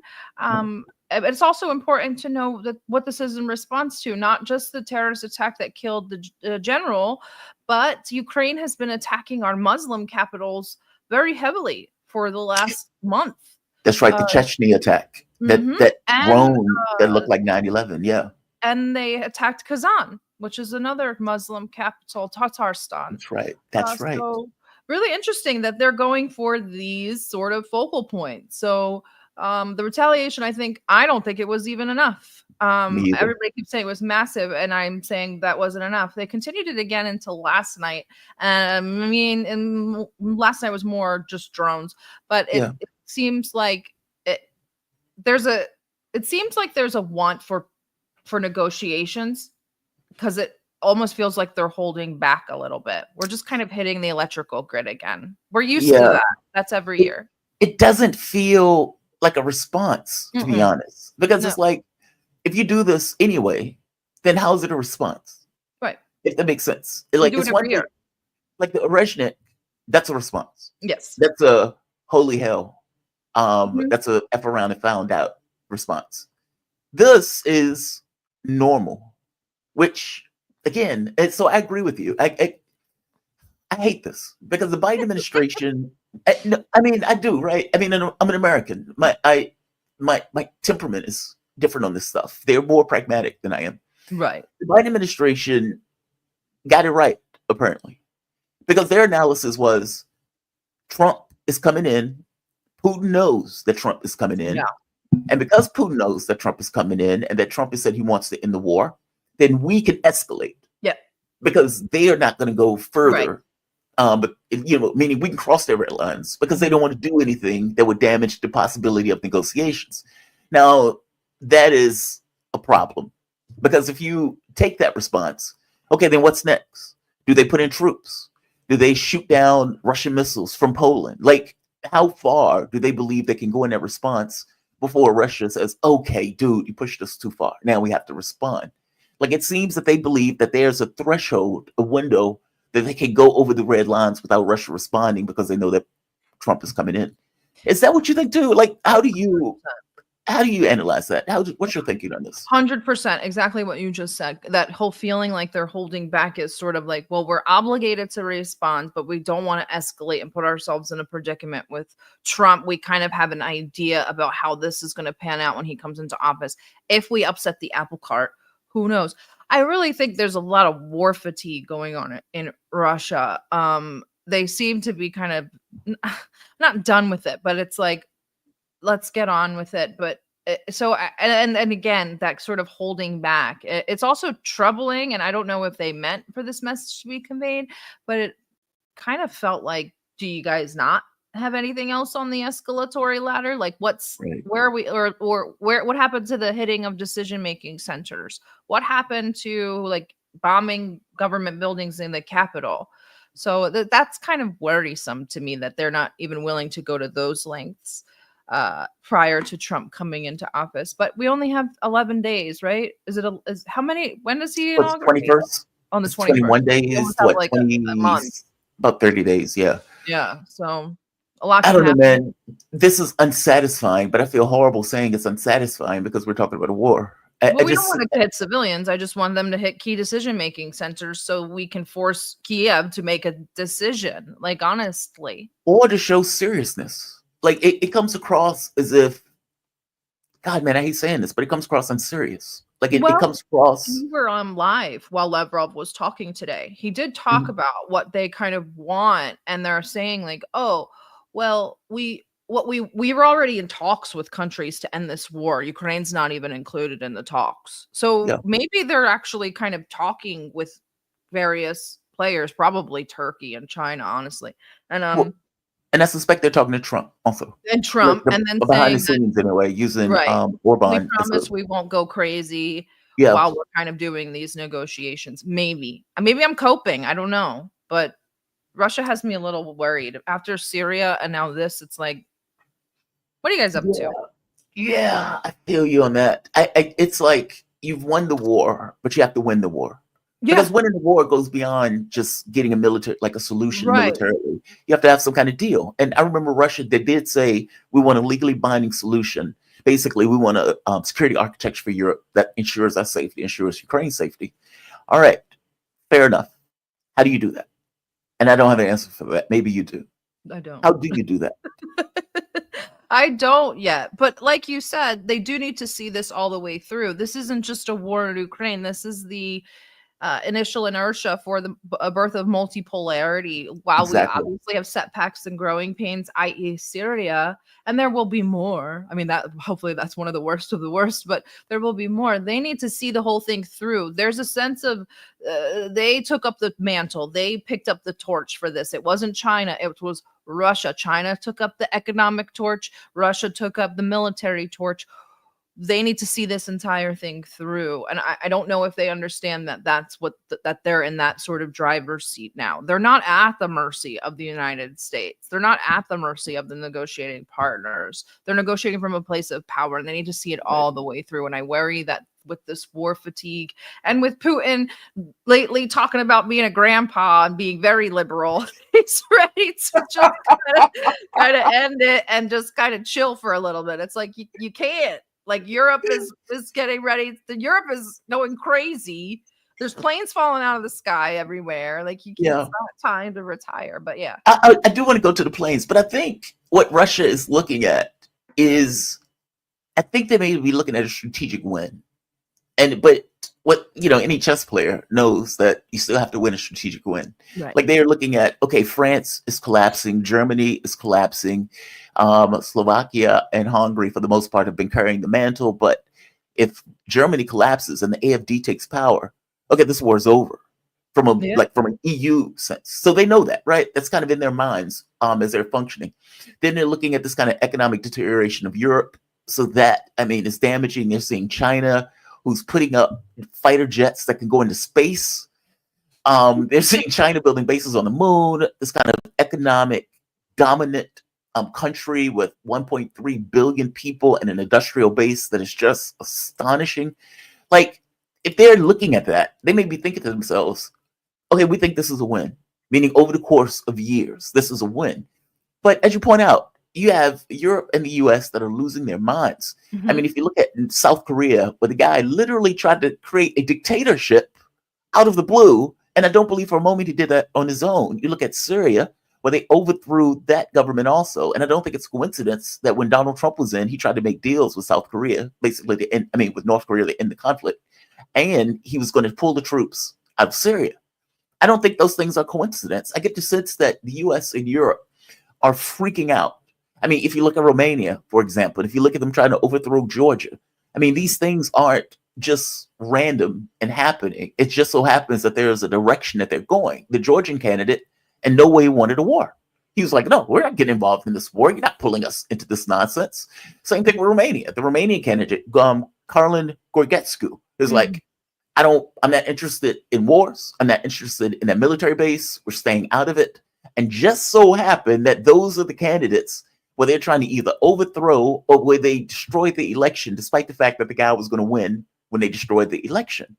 It's astonishing when you look at it. I agree with you. I have concerns about Putin's aggressiveness in doing so. I know they always act like he's madman, but the fact of the matter is he's somewhat pragmatic, maybe even beyond the point of his own good.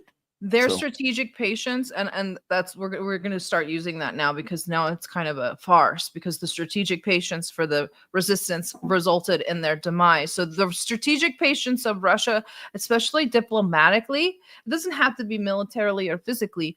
Where are you in Moldova? Where are you in Romania? I understand the hands off, like we want to be as hands off as possible, so it doesn't look like we ever touched this election, and they didn't. Like Romania, Right. They didn't even know the guy.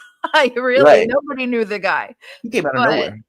That whole like we need to be as far away as possible, is going to bite them in the ass. I think it really bit them in the ass in Armenia. And I think that they stand to lose a lot, especially when it comes to Moldova, Romania, and Georgia.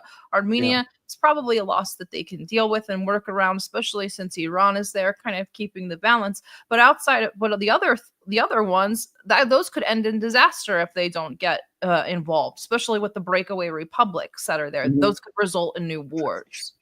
Armenia is fascinating to me. That I cannot believe that Pashinyan won that race after they lost that war with Azerbaijan. It's like I am shocked by that. I remember when I was at work, I was like, how is this guy back? They wanted to kill the guy. Like they beat the shit out of the parliamentarian or something when they caught him, the crowd, after they lost oh God, what is the place?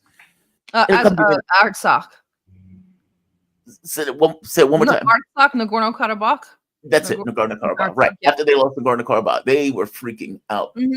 And yet he comes back and wins it again. And he starts giving it away after that. Like he's like, we don't even need to go to war anymore. We'll just start giving away pieces. And then he gets pissed off at Russia. And he's like, you didn't help us. It's like, dude, you were moving closer and closer to the West, and now you're complaining we didn't help you. It's like, get the hell out of here.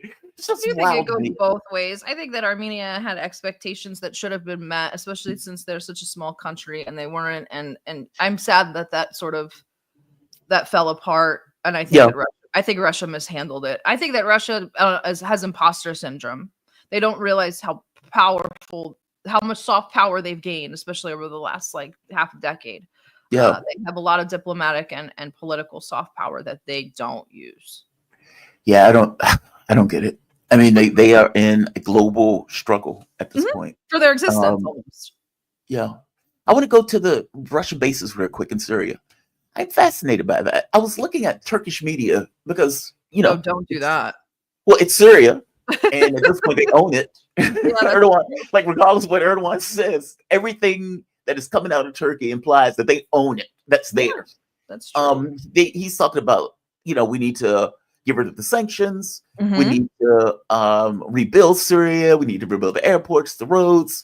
We need to, and of course, we will bury the Kurds. He said bury, yeah.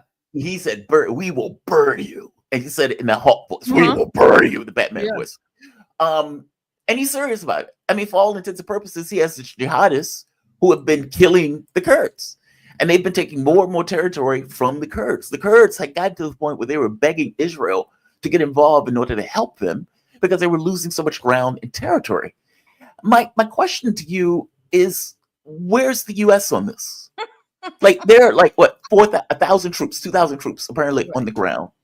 Of course, those 2,000 troops are not going to be able to hold back hordes of terrorists, of jihadists, of diversity-friendly, democracy-loving terrorists. They're not going to be able to do that. So where's the U.S. on this? And are they really going to be able to take the oil-rich areas of Syria in this case? Because that's exactly what I think Erdogan wants to do. He wants to basically make Syria whole by taking all of it, which means the Kurds. He said, either you give up your weapons or you die. It's your choice. People need to stop looking at Iraq and Syria as two different states. That whole border area is just sort of porous. That's where the United States is, up in that northeastern sort of quadrant with the oil fields and Al Tanf, and kind of where Jordan, Iraq, Syria kind of all meet at that border area. I think we might have talked about it with you, but I think the United States is the largest, other than Syria, is the largest loser of this in Iran. Aside from Syria and Iran, the United States is the loser of this debacle in Syria. They scrambled when the government fell. They said, oh God, we got to get our positions ready. So they started releasing bogus messages that they were bombing ISIS. There was an ISIS resurgence. That's when the troops moved in. They're really scrambling to create some sort of narrative or a necessity for them to be there. And then you have the Kurds. We are stuck supporting the YPG, PKK, however you feel about them. They're just Kurdish version of HTS. I hope people Right. understand that. Like these are, well, they're not religious zealots. They're imperialistic and they're sort of militantly Marxist, but they misinterpret Marx. I don't know how to explain them, but either But they way, want to create Kurdistan. They Right, basically want to take parts of supporting Turkey, them. parts of Syria. Yeah. yeah, and then we don't have a choice. So, and they're on the losing end. There's nothing that the Kurds can do besides go back into Iraq, where they kind of let them live autonomously, because Erdogan's not going to allow them on their border. Syria has turned into a hellscape, and that falls on the hands of Erdogan and Bibi Netanyahu. The south of Syria is the new West Bank for the most Yeah. part. They're just shooting into protesting crowds. Yeah. Central areas are seeing sectarian violence and strife again. The Alawites are rallying and protesting. The Christians started off peacefully protesting. Now they've started arming themselves and forming militias. It's going to get out of complete control. So I hope that Turkey owns it when it's completely out of control too. I was showing the audience images on the ground. I mean, Alawites, Christians, Sunni, Shias, all of these groups have effectively come together in protests. And the reason is straightforward, as you were pointing out. They burned down Christmas trees. They destroyed a sacred Alawite mosque or shrine, I suppose. They murdered or assassinated various people. Let's say some of the people like judges, people who were in government that were of some of the minority sects, like let's say like the Alawites. They apparently found dead bodies that these people have apparently killed. And so, yeah, all of the crowds have gotten far more militant in their protests. I mean, it's astonishing the number of people who were there protesting and protesting all at once. And so I guess my question to you is, how much power does HTS actually have? None. And I Like, meaning was how- going to say that, yeah. Well, how much control do they have in this? I mean, HTS is just one group out of many that were there. And their solution was, well, we have to take all the guns. Basically, we need to disarm all of these groups because these groups may not agree with us in regards to what we're doing. And how do you have a transitional government with 20 different gangs with 20 different priorities? Does the HTS have the power to do that? Meaning, does HTS have the ability to keep all of these groups together like this under one roof and control all of these religious groups that don't want them there? I mean, Syria has been a country that has been tolerant of various religions for like 50 years. So you're talking about like one day on a dime, all of a sudden, women can't wear bikinis, men can't wear, swimming trunks. Shorts. They can't wear shorts. Yeah, they can't wear shorts. No more going to the beach. No. We're worshiping one God. Like all of that in one day. Like if you told the US and everybody in the US, by the way, all of you are now Islamic extremists. Congratulations. You don't have any more gods. There's no more Christmas. There's none of this stuff. You're going to worship Allah and that's it. We would lose our minds. Mhm. And so it's like, it's not shocking that you have this many protests and this much pushback on the groups. And apparently there were even ambushes in some of the cases of people, like you said, arming themselves. Mhm. So the jihadists pacified the crowd basically by going through with guns. Yeah, shooting There them. was one case like this that is just horrible to watch. You might have seen this one already, but I mean, when you have stuff like this going on, it's not shocking. The protests. Yeah. As I was telling the audience, he effectively told him, "You're an Alawite dog, so bark like one," Yeah. and put his foot on his back and had all of those people laying on the streets barking like a dog. Is HTS going to be able to keep Syria together? No, Syria's already a failed state by design. I think that the West might be trying to keep the facade going of an HTS transitional government as a counterweight to Turkey and Israel, because that's the only thing that's going to give them any leverage in that region, other than them and actually like doing a takeover, and they can't. So they have to keep up this facade. But other than that, Syria has collapsed. Syria and as an existence as we know it is gone.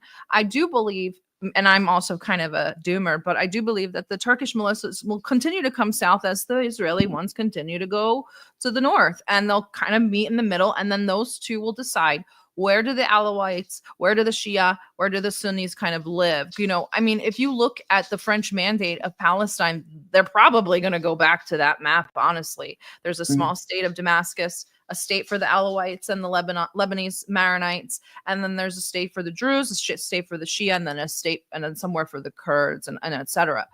So that's probably kind of a loose blueprint of what they're going to be planning to try to do, or at least not unofficially. You mentioned, are they going to be able, or is HTS going to be able to do this? HTS has no idea what they're doing. They're from Idlib, which is a very homogenous place. Everybody in Idlib is a fundamentalist Muslim, a Salafi or a Wahhabi in the most cases.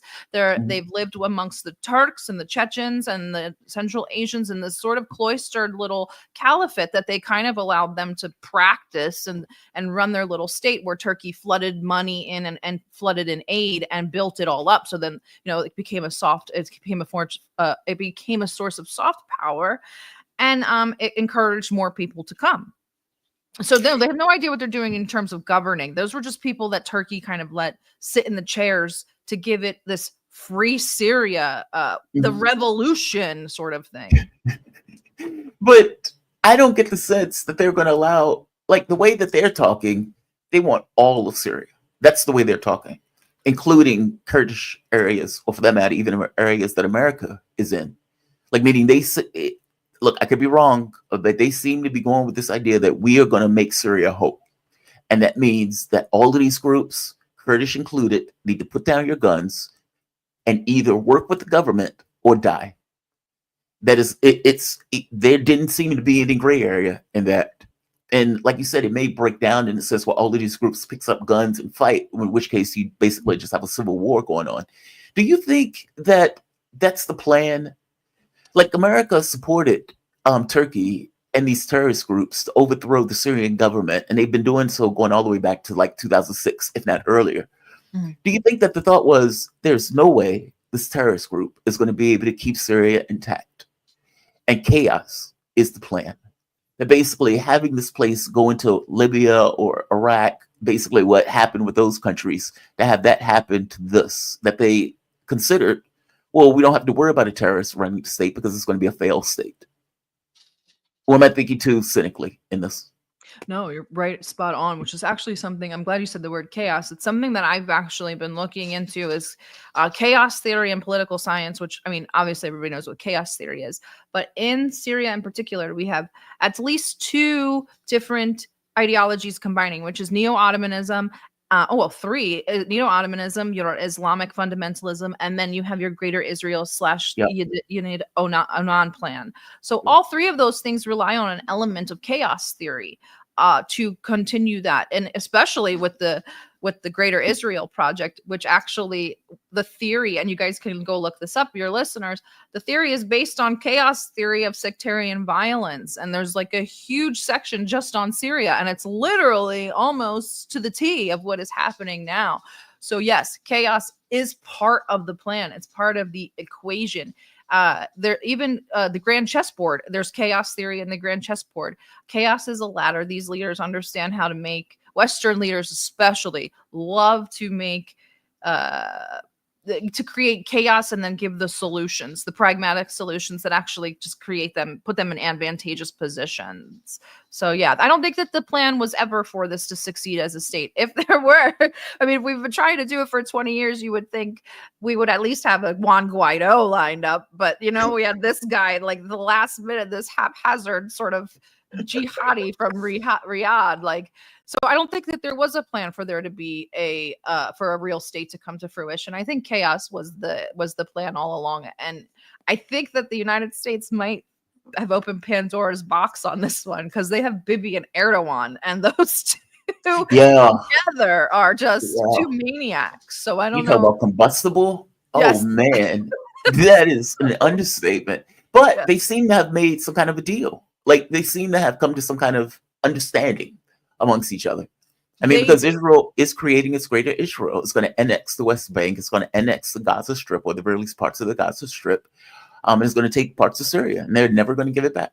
No, they don't plan to give it back, and they've said it as much. There's no giving it back. I think that they do have an understanding between the two of them for now.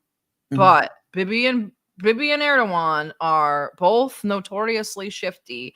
And while all of this is going on, I don't know what's really happening in the interior of Israel, but Erdogan's son is holding rallies basically saying, like, next is Jerusalem, next is Jerusalem. So, I mean, he's not doing that without Erdogan's permission, and he's getting the people pretty riled up. So that's another thing that's kind of going on. And you keep mentioning Turkish news. Turkish news has gone crazy, and they are controlling this narrative. And so who knows what, and Turks are crazy in general. So if you get them hyped up, you might see a whole horde of Ottomans just coming down from Turkey. I mean, they are very excited.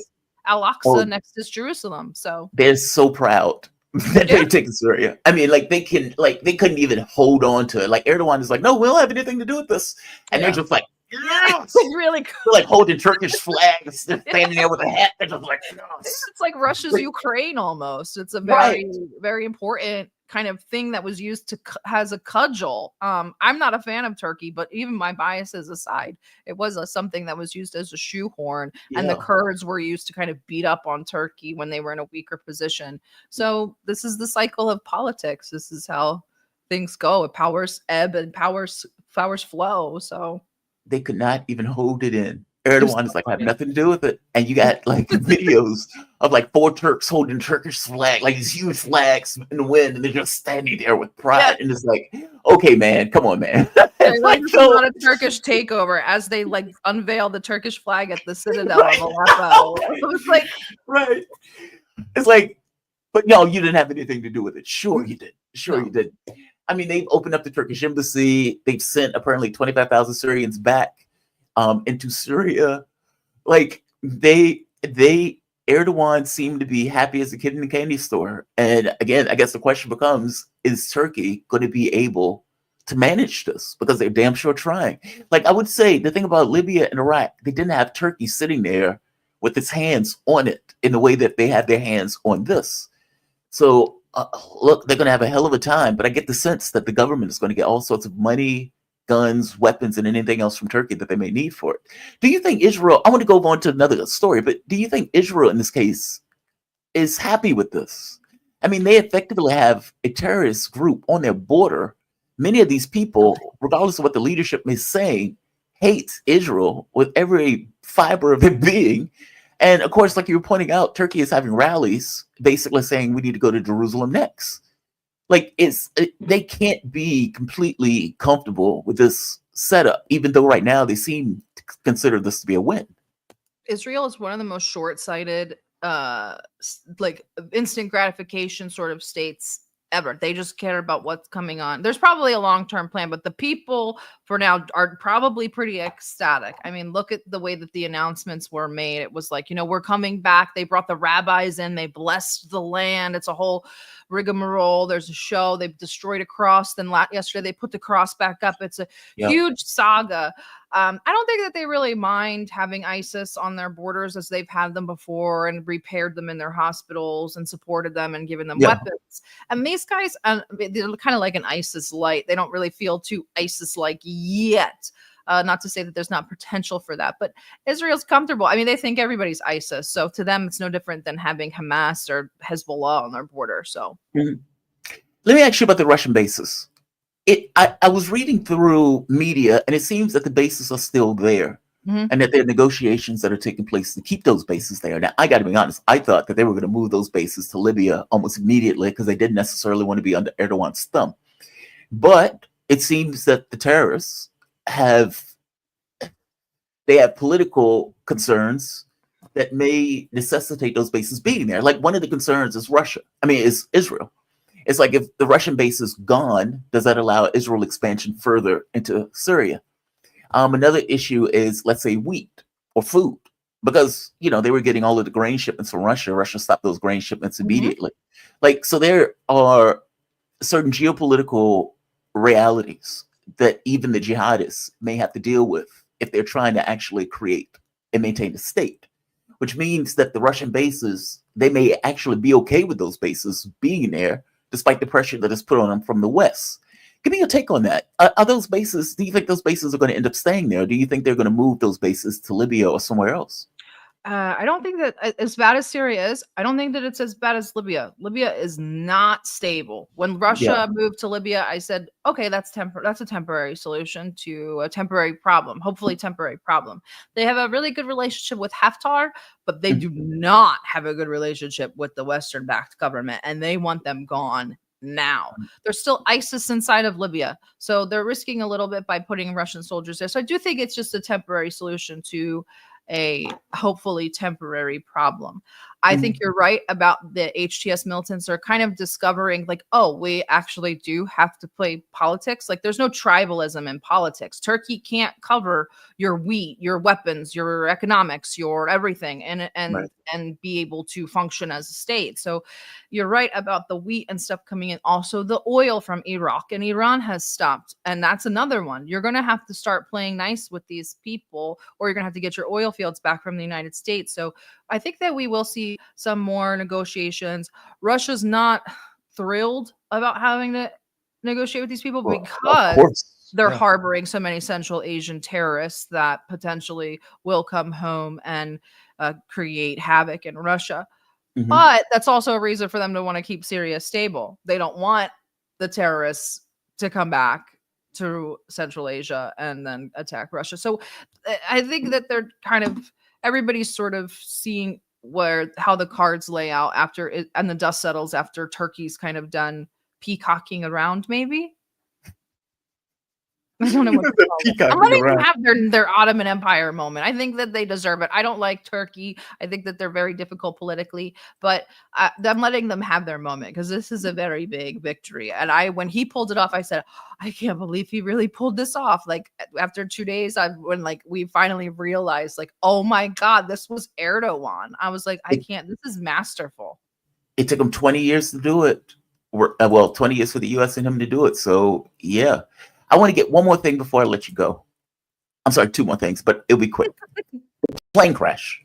So I was talking to the audience about this, and as I pointed out, a plane going from Baku to Chechnya, or Grozny, in Chechnya, Russia, and the plane ended up turning in order to come back to Kazan in Kazakhstan, and effectively crashed there. This is a video of the plane, and this is a video of it hitting the ground. Apparently, there were 62 people on the airplane. 32 were rescued and got out alive from that, which is just astonishing. Now, initially, they said it was a bird strike, but as I point out, that's not a bird. No. And when you look at the other parts of the wing, I mean, you can look at it. The thing is torn up, even at the top of it. And then when they move up to I guess it's the tail fin, that is obviously not a bird. Right. So the question becomes, what the hell happened? Now, there's negotiation that is taking place, not a negotiation, investigation that is taking place now.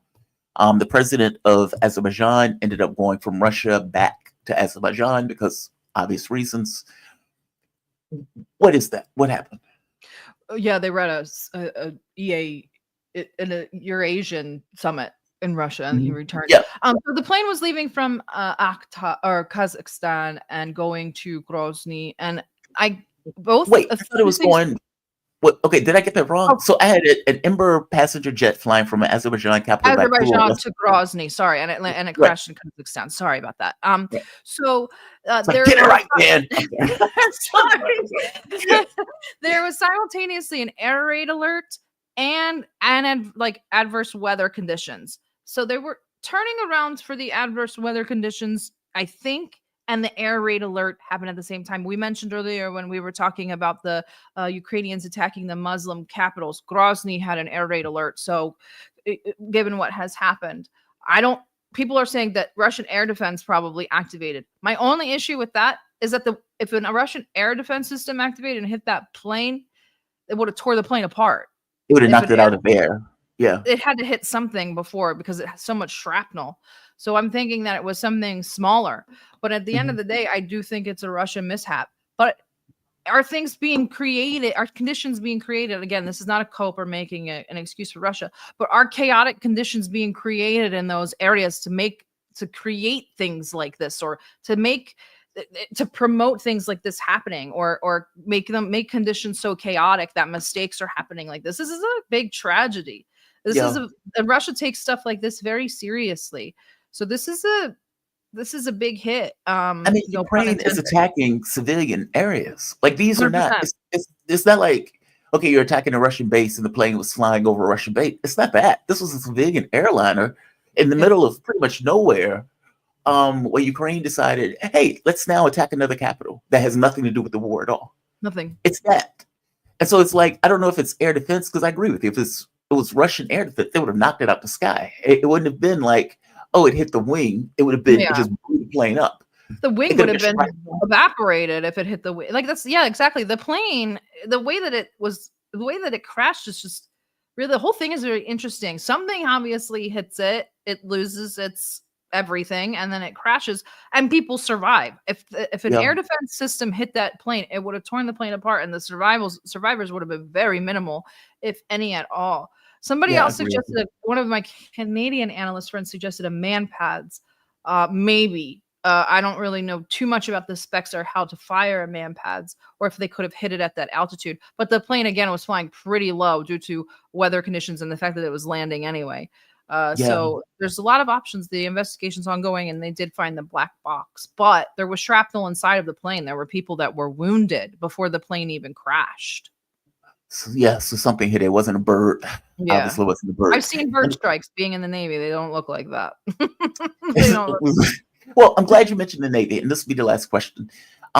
We were having this conversation yesterday about the Houthis, because the U.S. ships, the aircraft carriers, are hauling ass from Yemen, and this is after an engagement with Yemen. And so initially, we found out that the U.S. is saying that they shot down their own aircraft by accident. That apparently, after Yemen attacked, that somehow they got confused and ended up shooting down their own airplane. Then another report came out, so they almost shot down another plane. So nearly one plane was shot down, another plane was almost shot down. Yemen is saying, or the Houthis are saying, yeah, we attacked and we shot down the plane. So Yemen is taking credit for the plane being shot down. You also have this kind of weird situation where the aircraft carriers will come to Yemen, do their attacks, and then haul ass out once they get attacked, which is indicating that they are vulnerable in some way, meaning they're concerned that they will be sunk if they stay on the shore of Yemen, which means the Houthis have the capability of taking an aircraft carrier, and the U.S. knows it. You were on an aircraft carrier. Give me your take. I mean, about them shooting down their own plane, like the capability of that, or the possibility of that, or how unlikely that is. And I guess you could say why the aircraft carriers are running from Yemen shores. I mean, are they that concerned with being hit by a missile from Yemen? Give me your take on this. Well, we talked about it a little bit yesterday. The likelihood of friendly fire taking an American jet out of the sky is very small. But like the chaos that we just talked about over Grozny, what Yahya Sari, we talked about it yesterday, was saying, basically we fired a lot of projectiles. There were drones, missiles, all kinds of things. And you mentioned that nothing that they really have would have shot the plane out of the sky. So in all of that chaos, there is some chance that it could have inadvertently hit the plane. It's still not very likely. A Russian analyst came out and said Murmansk, which is the Russian ECM, electronic countermeasures, electronic warfare system, can reach where American planes are in the Persian and in the Gulf of Aden. So they could have scrambled signals on the friend or foe. There's a lot of things that could have happened. The troubling thing for me is as quickly as the United States was ready to say, we shot it down. And that was it. We shot it down. Pilot ejected. He survived. He's good. I was like, well, then something else happened, because it's like they never said that. Even if it was a mishap, they would have gone, we call it River City. They go into communication shut down. They say there's an incident, whether the pilot's fine or not, and that's it. They would have never said, we shot down our own plane. That's why I was like, that's really interesting that they were willing to say that. If that's the lesser of the, if that's the story they're willing to tell us, what's the true story? Yeah, that's a good point. It's like somebody's like, I peed on myself. And it's like, okay, did they really pee on themselves, or was it something worse? Like, you're telling me that. It's like, that sounds so bad. What are we hiding? Yeah, right. It's like, that's so bad. Then what else could it be, right? The other thing was they seem to be under attack. If you know, like in Yemen, the Houthis. So there's apparently a military building up on their border that have started to attack the Houthis. And I suspect the issue with this is that the UK and the US have failed in stopping the Houthis from basically attacking any ship that goes. Do it now too, yeah. Yeah. So is what we're looking at the Houthis under attack being pushed by Western forces in order to go after them since they couldn't necessarily stop them themselves?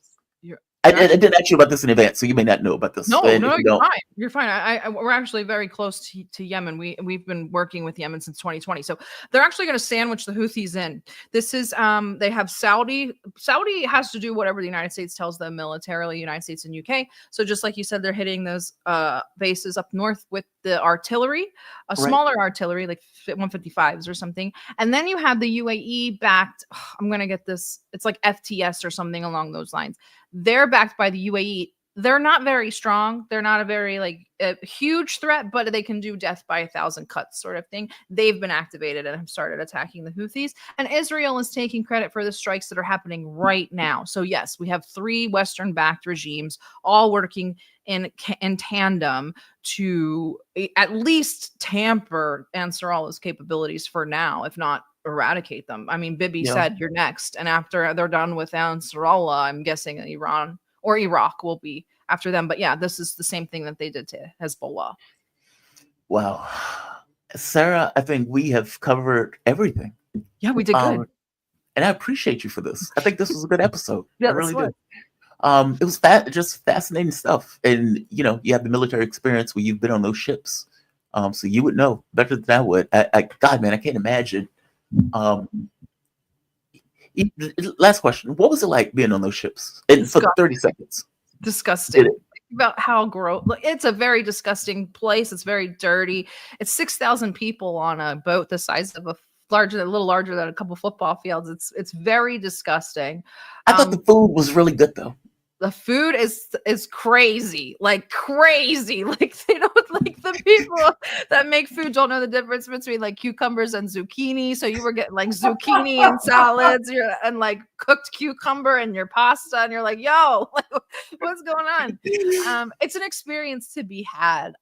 But you asked a little bit about could they hit it? I think now with the way that things are going with electronic countermeasure advancements and the advancements in weaponry, they might be able to hit it and cause some significant damage.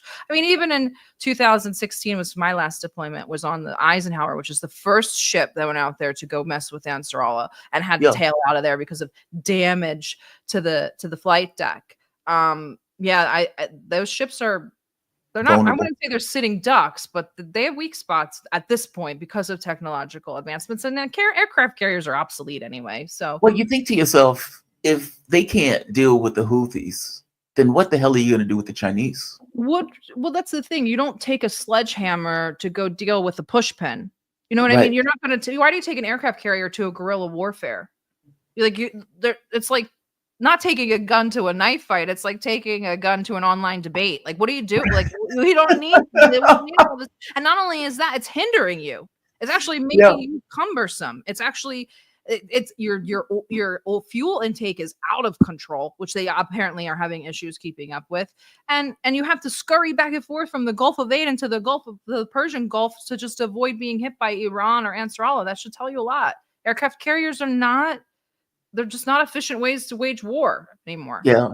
Well, you think to yourself, okay, well, China, every war game, China has basically shot our stuff out the water. Yeah. This is a shame. So, it's like, if you can't deal with Houthis, how are you going to deal with a peer nation in this Just situation? sell your weapons to Poland and call it a day. Call it a day. Sarah, thank you for this. Sarah Bills. She's a former U.S. Navy veteran and current editor for D Geopolitics. Where can people find you, Sarah? Guys, just go to ddgeopolitics.com. We find everything there, merch, YouTube, Substack, all of the above. So just find us there. Yourself all the time. You guys have great work. Thank you, Marl, and we'll talk soon. You have a good one, okay? Bye-bye. Yep. All right. Let's bring in the man of the hour. The man himself, Garland Nixon. Garland Nixon is a political analyst writer. I need to update your bio, Garland. How you doing? And also, you have your own website on Garland Nixon on YouTube, which again, check it out. The man does damn good work, his damn good interviews, and a good friend of this show. And I always appreciate you, man. Thank you for joining me. Merry Christmas. Merry Christmas there, Jamal, and thanks for inviting me back. No, man, always. You're always welcome back. I want to go into some of the stories that are out. And this story by Chuck Todd is fascinating to me. So, like elections, there's a lot of stuff that these guys talk about behind the scenes that we know nothing about. Like where they would have their conversations, there's information that they get leaked all during the election, but it never comes out in public. But after the election, that's when the stuff starts coming out. Listen to what Chuck Todd said. Chuck Todd is having this conversation about information that he got behind the scenes on Hispanic voters. Now, I have always made this point that you should focus on workers. Basically, you should focus on the thing that unites us. And the reality of it is the overwhelming majority of the public is united by economics. How am I going to pay my bills? How am I going to pay my house? How am I going to pay my keep my kid straight? How am I going to pay for my car? And Democrats have a tendency to break people up into groups. So they was like, hey, Hispanics, we're going to pass legislation to keep you in the country. Aren't you happy? And Black folks, we're going to pass jail legislation so you don't get a huge amount of time. Aren't you happy? And it's like, dude, get the F out of here. Why are you pandering in this way as opposed to dealing with the real economic issues? So Chuck Todd was talking about the Hispanic vote and what he found out from Kamala Harris. Listen to what he says. I want to get your take on it. My favorite part about a post-election is the losing side suddenly shares memos that they never would have shared with you. And I got one from a Molly brought some today. Right. A strategist for a Biden super PAC circa 2022 sent me a polling memo that he had sent to the campaign. And there was a single, he wanted me to note a single observation that he had made at the end. And it was having to do with the Latino vote. And what was interesting, they were asking all sorts of questions and they were testing the democracy question. And one of the things that popped out to this source of mine, and he put it in his memo and he circled it to make sure I didn't miss it, was that Hispanics believed in a strong presidency. They were more open to a strong presidency. And in fact, so this idea of the authoritarianism and this and that. And there was another aspect to it. The democracy message really didn't ring true with Latino voters, especially if they're first or second gen. Because you want to see a democracy crumbling? Let me introduce you to El Salvador. You want to see a democracy that doesn't work? Let me introduce you to Venezuela. And so it was one of those things that the Hispanic voters want a strong presidency, and they were more open to it, which was sort of this at the time, he was right, like Trump may make more inroads here than you think. And then the other aspect of Latino voters is the Trump campaign targeted them on the same issues they were targeting working class white voters. Mm-hmm. And the Harris campaign targeted them as a community of color. And that's where I think the disconnect. Isn't that amazing? This basic thing of deal with these people as human beings as opposed to a racial demographic. Give me your take on this. Two things. Number one, the first half of it was, again, neocon propaganda. Well, they're okay with an authoritarian dictator because Maduro's an authoritarian dictator, which is a flat out neocon lie. Okay. They're okay with these authoritarian dictators because El Salvador, in other words, well, gee, we overthrow a country and insert authoritarian dictators in various countries, and they run away from it, and they end up at our border, which somehow means they're okay with authoritarian. And none of it makes sense. It's a neocon garbage. So that's for starters. So he had to start by reinforcing the lies and tropes that they believe about the goodness of America going around the world spreading democracy. But darn it, some of these people come here and they want an authoritarian dictator anyway. Okay, he gets that out of the way. And then he goes to, well, Trump, basically in a nutshell, Maslow's hierarchy of needs, right?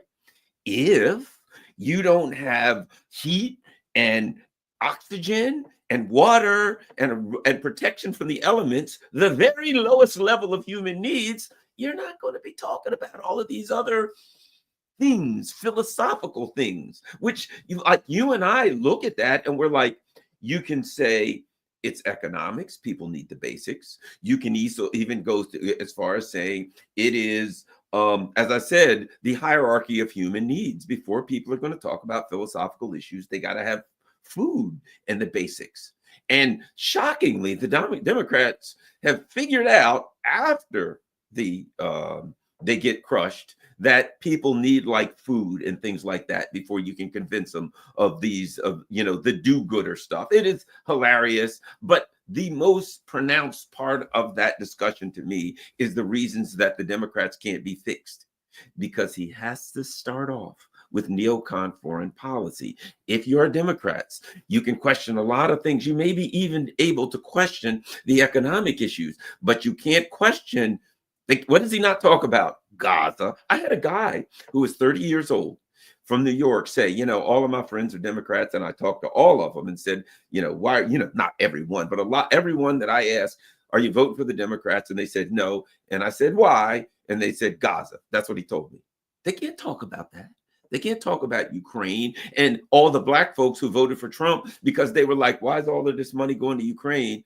And nothing's here to see what I mean. So even now he has to go to something that they can discuss, but there's a lot of third rails that he can't touch on. So I can't see how you can fix people who are loaded with the third rails that they need to discuss that they can't discuss. But see, I think the economic thing is something they can't discuss either. But like the reality of it is, I think if they could discuss the economic thing in a way that made sense, they would do so.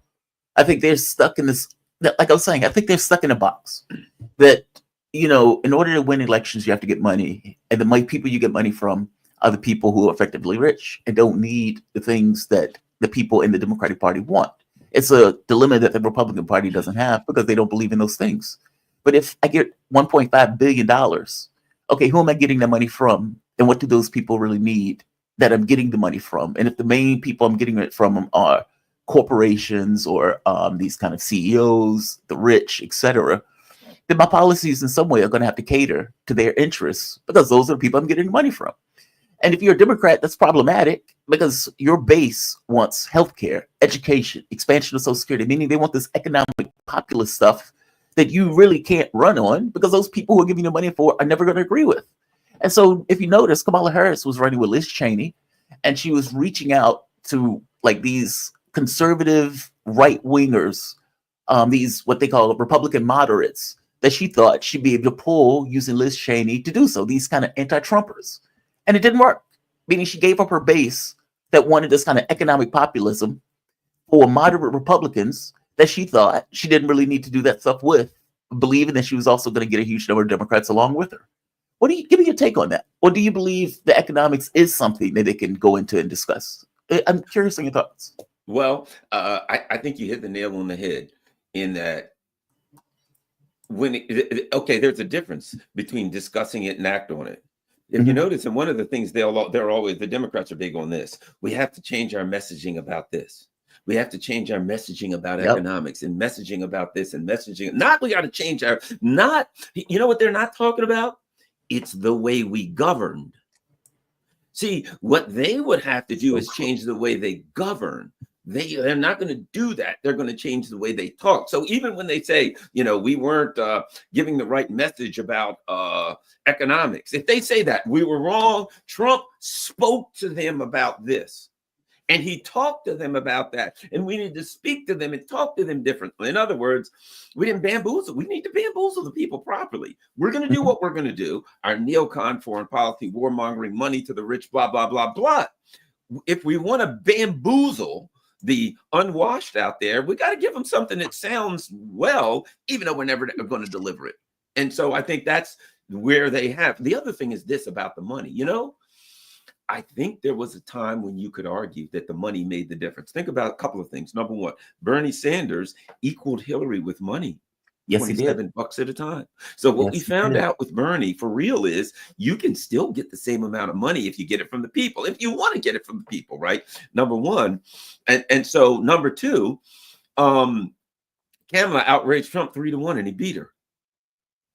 I mean, so what did we learn? Two things. Number one, the paradigm that you the person with the most money wins, and the paradigm that the only way to get the most money is to get it from corporations have both been proven false in 2016 in the primaries against Hillary, and in 2016 actually, and 2024, when both times Donald Trump beat people who had more money than he does. That when it comes down to it, all of the advertisements and everything else, people are they're going to like sit down and say, maybe things will work out for me a little better if I vote for this candidate economically. So I think when it comes down to it, what we see is the voters really are smarter than the ruling elite. And ultimately, they ain't going to buy into all of that stuff. So there's a new paradigm. I don't know how it works in 2028. God forbid. Hopefully we even get there. But I do think there's a new paradigm going on here and in Europe that we have to try to figure out. The person with the least money,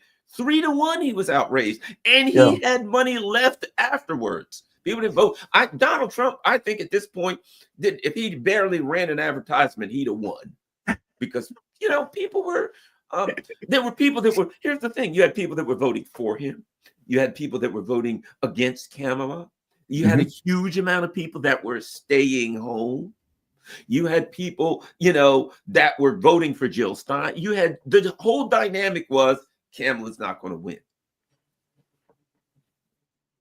I think the presidency is a little bit different just because, you get so much free publicity, especially if your name is Donald Trump and everybody is talking about you. You've been a president once before. I think the 90% chance of winning has more to do with like the like elections, like federal, like Senate. Yeah. But Congress, even Sanders, Sanders outraised Clinton though. I mean, like when he was in the primary, he was getting money from the public and just completely blew past her in regards to the fundraising. It was astonishing. And so it's a model that you could use. But again, if you use that model, you're going to have to be going with a completely different campaign that they don't seem to be part of the Democratic Party orthodoxy. I'll give you another one. So, what is his name? Sean Fain. Is it Fain? The guy from Teamsters. Union guy. So you might have seen this clip. He was on Tucker Carlson. And listen to what he had a conversation with Kamala Harris. And it wasn't even a conversation. She pretty much stuck her finger in his face and said, get on board. Literally did that. Listen to him. So in your meeting with him, it was obvious that he weeks in advance, the same 16 questions to each candidate. So, RFK answered all 16 questions. Probably most of them didn't answer them how we would like them to answer them, but they answered them. Joe Biden came in and he answered 5 of them. Donald Trump answered all 16. And then when Biden drops out of the race, but prior to Biden dropping out of the race, he's in the race around June or May. One of my vice presidents, a woman named Joan Corey out of my local, she sits on our general executive board, was at an event with Vice President Harris. And, they're going through the line to get the picture, and Joan introduces herself to Vice President Harris, says, I'm Joan Corey. I'm on the general executive board for the Teamsters. She goes, Teamsters? You better get on board. You better get on board. Better get on board soon. Says it to my vice president. To her face? To her face. So she comes back. We have the meeting the next day. Damn. And she tells me this. I thought I was arrogant. That's really arrogant. So that's astonishing. Like, it's almost like they've inverted the political process, that you don't have to give my vote. Your vote is owned by me. You owe me your vote. Give me your take on that. That's astonishing. And I believe him. I don't disbelieve him at all. That's the way she ran her campaign. What are your thoughts? Ironically, it's an authoritarian way of thinking, isn't it? For all of this, Donald Trump is the authoritarian. It aligns with their foreign policy. What do they do to countries? Do they go around the world and say, country X, we'd like a deal with you? No, they say, you better get on board, or we will destroy your economy. We will assassinate your leader. Right? This is if you if you read on psychology, you a lot of times, I read a lot of books on psychology, and what you find is that people repeat the same patterns in their life over and over again, whether they're at school, they're at work, the same pattern over and over again. And what we see about the leadership of the Democratic Party is their pattern is one of authoritarianism. It's one of entitlement, narcissism. You will do what I say or else. And when she says you better get on board, there is a clear implication there. If I say you better do something, it implies that if you don't, there will be a price to pay. And the message was clear. You better get on board, because if you don't, and we win, oh, we will get our revenge on you, right? It clearly implies, when I give you an order, if I ask you to do me a favor, it implies that if you say no, I'll respect that and walk away. If I give you an order, it implies that I have some authority to enforce that order. You better means if you don't, whatever is going to happen is not going to be to your best. So it does not surprise me. It is their whole way of thinking. And in fact, they even did that to the voters. If you don't vote for us, you're a fill in the blank. If Trump wins, he's going to do this to you. No matter what it was, if you don't do what we want, there will be some suffering as a result of it. And so, I mean, that's where the Democratic Party is in foreign policy and domestic policy. And that's what happens when you have a party that where Max Boot and and Bill, what's his name? Bill Maher? I can't think of the guy's name. But these longtime neocons, these brutal, violent, vicious, fascist neocons are at the leadership of your party, are respected, the Cheneys, etc. of your party. That's the mindset that has attracted them to your party, and that basically people just are sick and tired of that. And it's weird that they call Trump an authoritarian. Trump has authoritarian tendencies, but I think, weirdly enough, he is better at having a conversation with regular people and a conversation that regular people can understand. Transactional.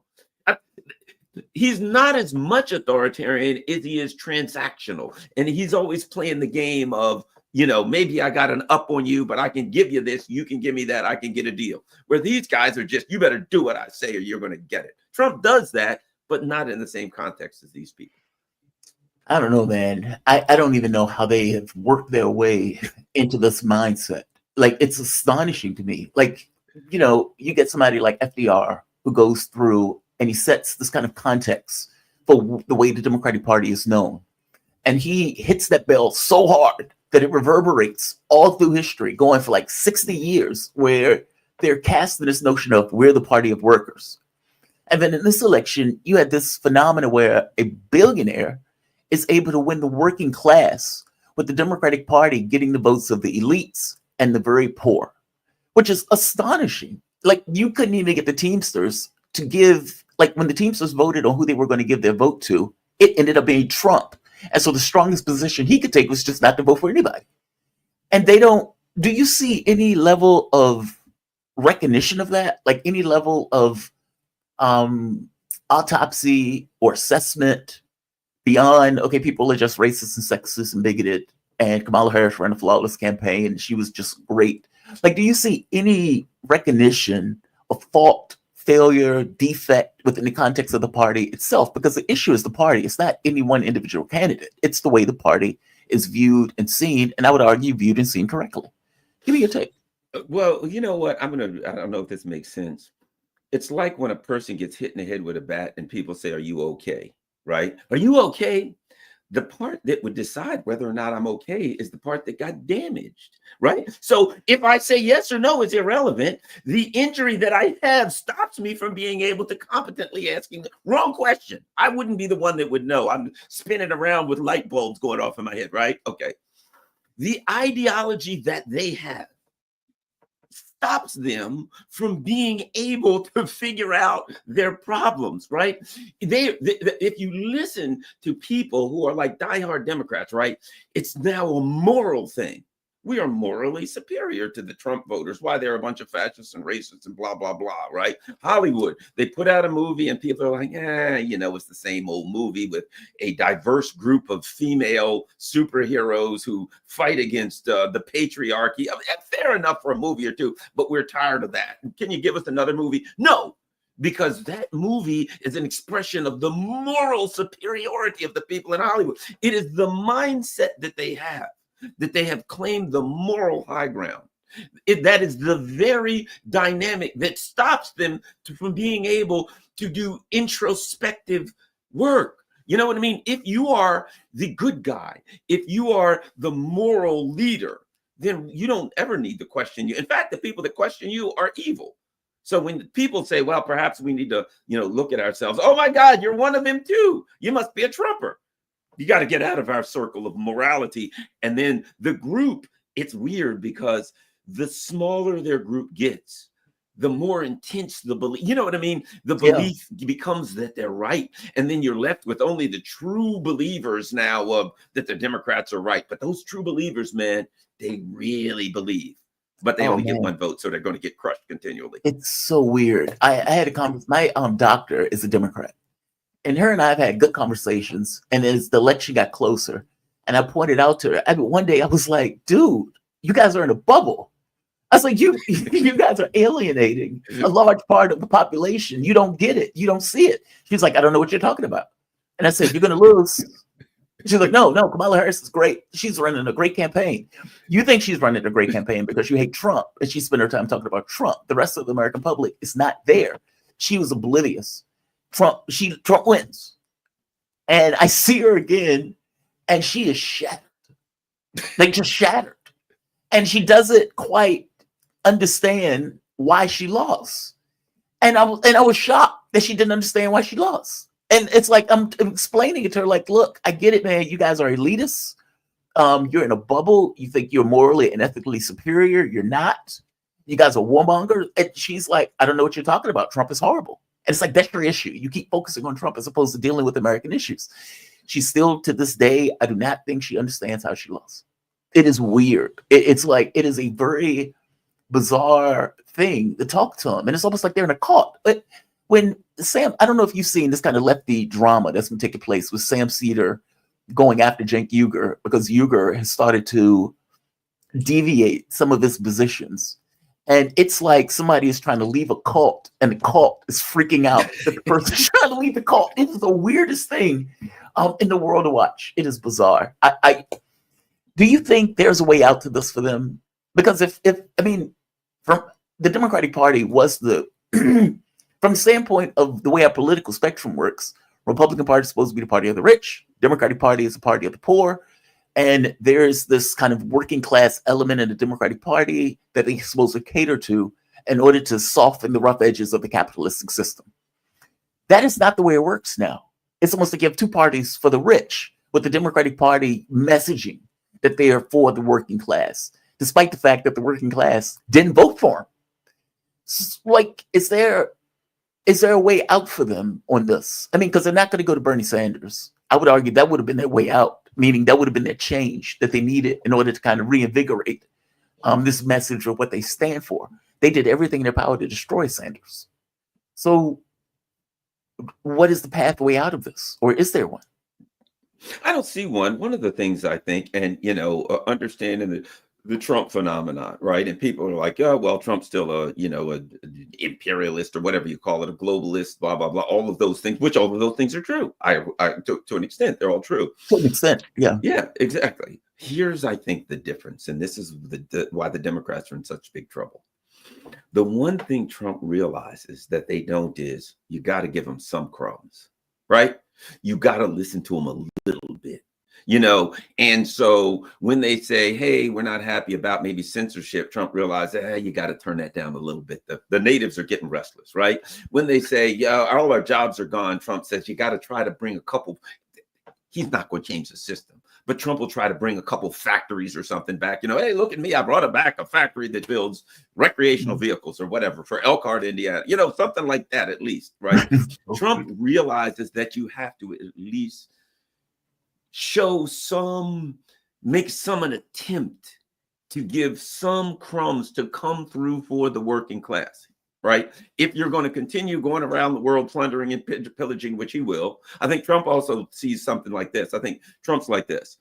Look, I'm going to go screw over Venezuela and small countries like that. I don't want to tangle with a big nuclear country like China or Russia, because we'll all get nuked. We'll beat up on the little guys and we'll kind of tussle back and forth with the big guys. But he's more, we're going to beat up on the little guys and not the big guys. That's just too dangerous, right? It's more realistic globalism and, imperialism or whatever, right? It's like, well, we don't want to die in a nuclear holocaust for this imperialism thing, but we still want to do it. So let's pick an easy target, a soft target, right?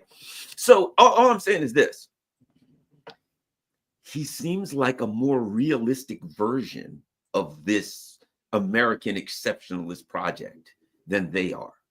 And he's like, you got to give something to the littles. You have to make the littles feel heard. You have to kind of align a little bit with the littles, where the Democrats are just like, no, we have to have a message to the littles to get them to go along with what we want to do. Right? We want to do all of these things around the world. Democracy, which just means regime change and theft of resources around the world. We have to feed it to the littles in a way that they'll go along with it, even though they're not going to get anything out of it. And now Chuck Todd's kind of saying, we have to change our messaging even more. And now we have to make them think we're doing something for them economically. It's always just we don't ever do anything, just change our message. And he's going to get beat up by the true believers for even going that far. Why do you think that they don't go after? Because the issue is the way elections are run. Like, basically, if you're going to allow speech to equal money, okay, well, the person with the most money has allowed his speech. And so if you allow an economic system where people could donate just ungodly sums of money, elections are at $1.6 billion. Kamala Harris raised $1.6 billion. Like that amount of money is stunning for an election. And then to lose, and not just lose in debt on top of that. She's always had issues with money, even in the other election. I guess my point is, why, from your point of view, don't they go after that system if that system is such a problem for them to run? Like, you would think that they would say, okay, this is a disadvantage for us because we're supposed to pass lefty policy. And if we need to pass lefty policy and we need to get money, okay, well, they can always get more money to stop the policies that we need to pass. So let's do something about the economic system that allows them to get that much money, meaning attack the thing that's hurting my interests. It doesn't come up. They bring it up every so often, but it's never something. It used to be something that they talked about. And somewhere along the way, it was like, yeah, screw it. We'll just go with this. I remember one of the Democratic Party apparatchiks named Hillary Rosen. And, she just went on all of these shows and said Hillary Clinton's going to win in 2016. The Democrats are the greatest thing since pockets, blah, blah, blah, right?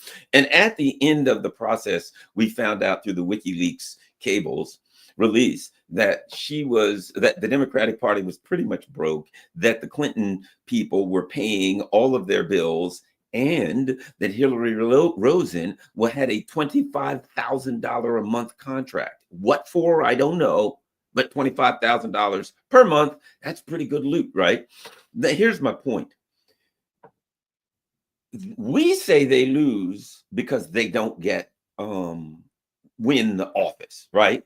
But all the people that are involved in the process win. So what happens?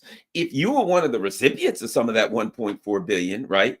Okay, man, they spent 1.4 billion and they didn't win. But my company that provides, food or stages or sound equipment or whatever, and we got $120 million out of this. We got 10 million. So at the end, it was a process where all of these people who feed off of that system fatten their pockets up. 2028, they don't care if the Republicans get the White House, because over the course of that, those feeders are going to clean up. 200 billion will be raised. They'll all get their share of it. In the end, they all walk away rich and fat and rich for 4 more years. So you've got the people at the bottom of the party, the constituents saying, we lost. And now the Republicans are going to pass a bunch of rules and regulations that we don't like. And the rich people running the party are like, well, they don't bother us that much anyway. And plus, we're all getting rich off of this process. Bad news. You lost. we win. We always win. That's the other part of it. You know, the money laundering part of it. That is so that's so infuriating. I mean, it really is, because, you know, people get into politics because they want things to change. And when you get people who start paying attention to it, who's reading it, who's involved, who's, you know, going to campaign events and those type of things, those people are not in on the joke. They're just not. They, like, when I got into politics, especially when Sanders ran, I got into it because I wanted things to change. You know, it's like you grow up in a household where your mom is not making a huge amount of money, where you are under financial stress constantly, and you can see the toll that takes on people around you and your family and other people's family. I mean, the person we used to live by didn't even have lights. The kid used to sit with a candle in order to do homework. It's like, okay, well, that shouldn't happen, right? I mean, you live in a country that's this wealthy. You shouldn't have a kid sitting there with a candle. And then the other questions come in, okay, well, is that kid is even eating? Do they have money to get groceries? Like, how far does this go? That kid is not alone. And even though we weren't necessarily in that situation, we definitely struggled. And so it's like when you hear somebody say, okay, we're pushing for $15 an hour. But yeah, 15, that would have been a difference. That would have been a huge difference growing up. In regards to the difference they would have made in regards to salary and the amount of money that would have been coming home. When you hear saying Biden saying we're going to give $300 to kids for families to help raise their kids, again, that is a big difference for people who are not necessarily making a huge amount. They do it for what, a month? Goes away. $15 an hour as soon as Joe Biden gets in, goes away. So it's like, okay, so all of these things that would have actually had a benefit and affected people's wallet fell apart immediately. Like, what am I supposed to do with that? And as you point out, for them, well, they're already rich. Any tax cut that Trump has is going to be to their benefit. They may not like it for team reasons, but all things being equal, it's not necessarily hurting them in the way it is hurting the majority of the American public. It's super frustrating. I agree with you. I don't think they care one way or the other. And yeah, I do think they benefit. Nancy Pelosi, and I'm going to close it right here. Nancy Pelosi one time said, yeah, we lost, but those people will come back because they have nowhere else to go to. That's the way she thinks. That's the way she thinks. Did you see the New York case? What is her name? The governor of Hochul. Hochul, yeah. Katie Hochul. She comes out and says, our subways are safer. I've accomplished the objective of making this place much safer. And then you get a person being set on fire in the subway, and you get a stabbing that took place yesterday. The fire, I don't even know if I can show this. I'll just show this image. The woman, it's hard for me to wrap my head around this. The guy sets her on fire, and you can see people walking by. There's even a cop that walks by as she stands there on fire. And I kept thinking to myself, what the hell? Like, what am I supposed to do with this? You were a cop. You did this job for a period of time. I remember Ted Rawls said that there are no cops even in subways in New York. Like, they're not, they don't have video cameras. They don't have any of that stuff. I mean, how do you deal with something like this? Or is it even possible to deal with this level of crime in the New York City subways to make these places safer? I looked at a Chinese subway and there were kids sitting down on the floors playing, jacks or stuff, like perfectly safe. Is this the price of freedom, as Jon Stewart said? Well, it's the price of neoliberalism. It's what it is. It's the price of economic pain and desperation, crimes of desperation, a country that's coming unglued. This is what we have. And, I remember when I worked with the FBI's terrorist task force, the JTTF, Joint Terrorism Task Force, for a year. And one of the things that they said very, very early, because my job was to identify potential targets for terrorism in Maryland and then come up with plans to mitigate them, right? And basically the first thing they said to sum it all up was, look, if some guy at home decides he wants to go kill a bunch of people or do a terrorist act, there ain't nothing you can do to stop that. You know what I mean? It was a recognition of the truth that you don't want to tell the people that, if some guy just decides he wants to go to the aquarium or whatever the hell, or, go down to the harbor and shoot a bunch of people, you're going to be dealing with the aftermath. You can't stop it for the most part, right?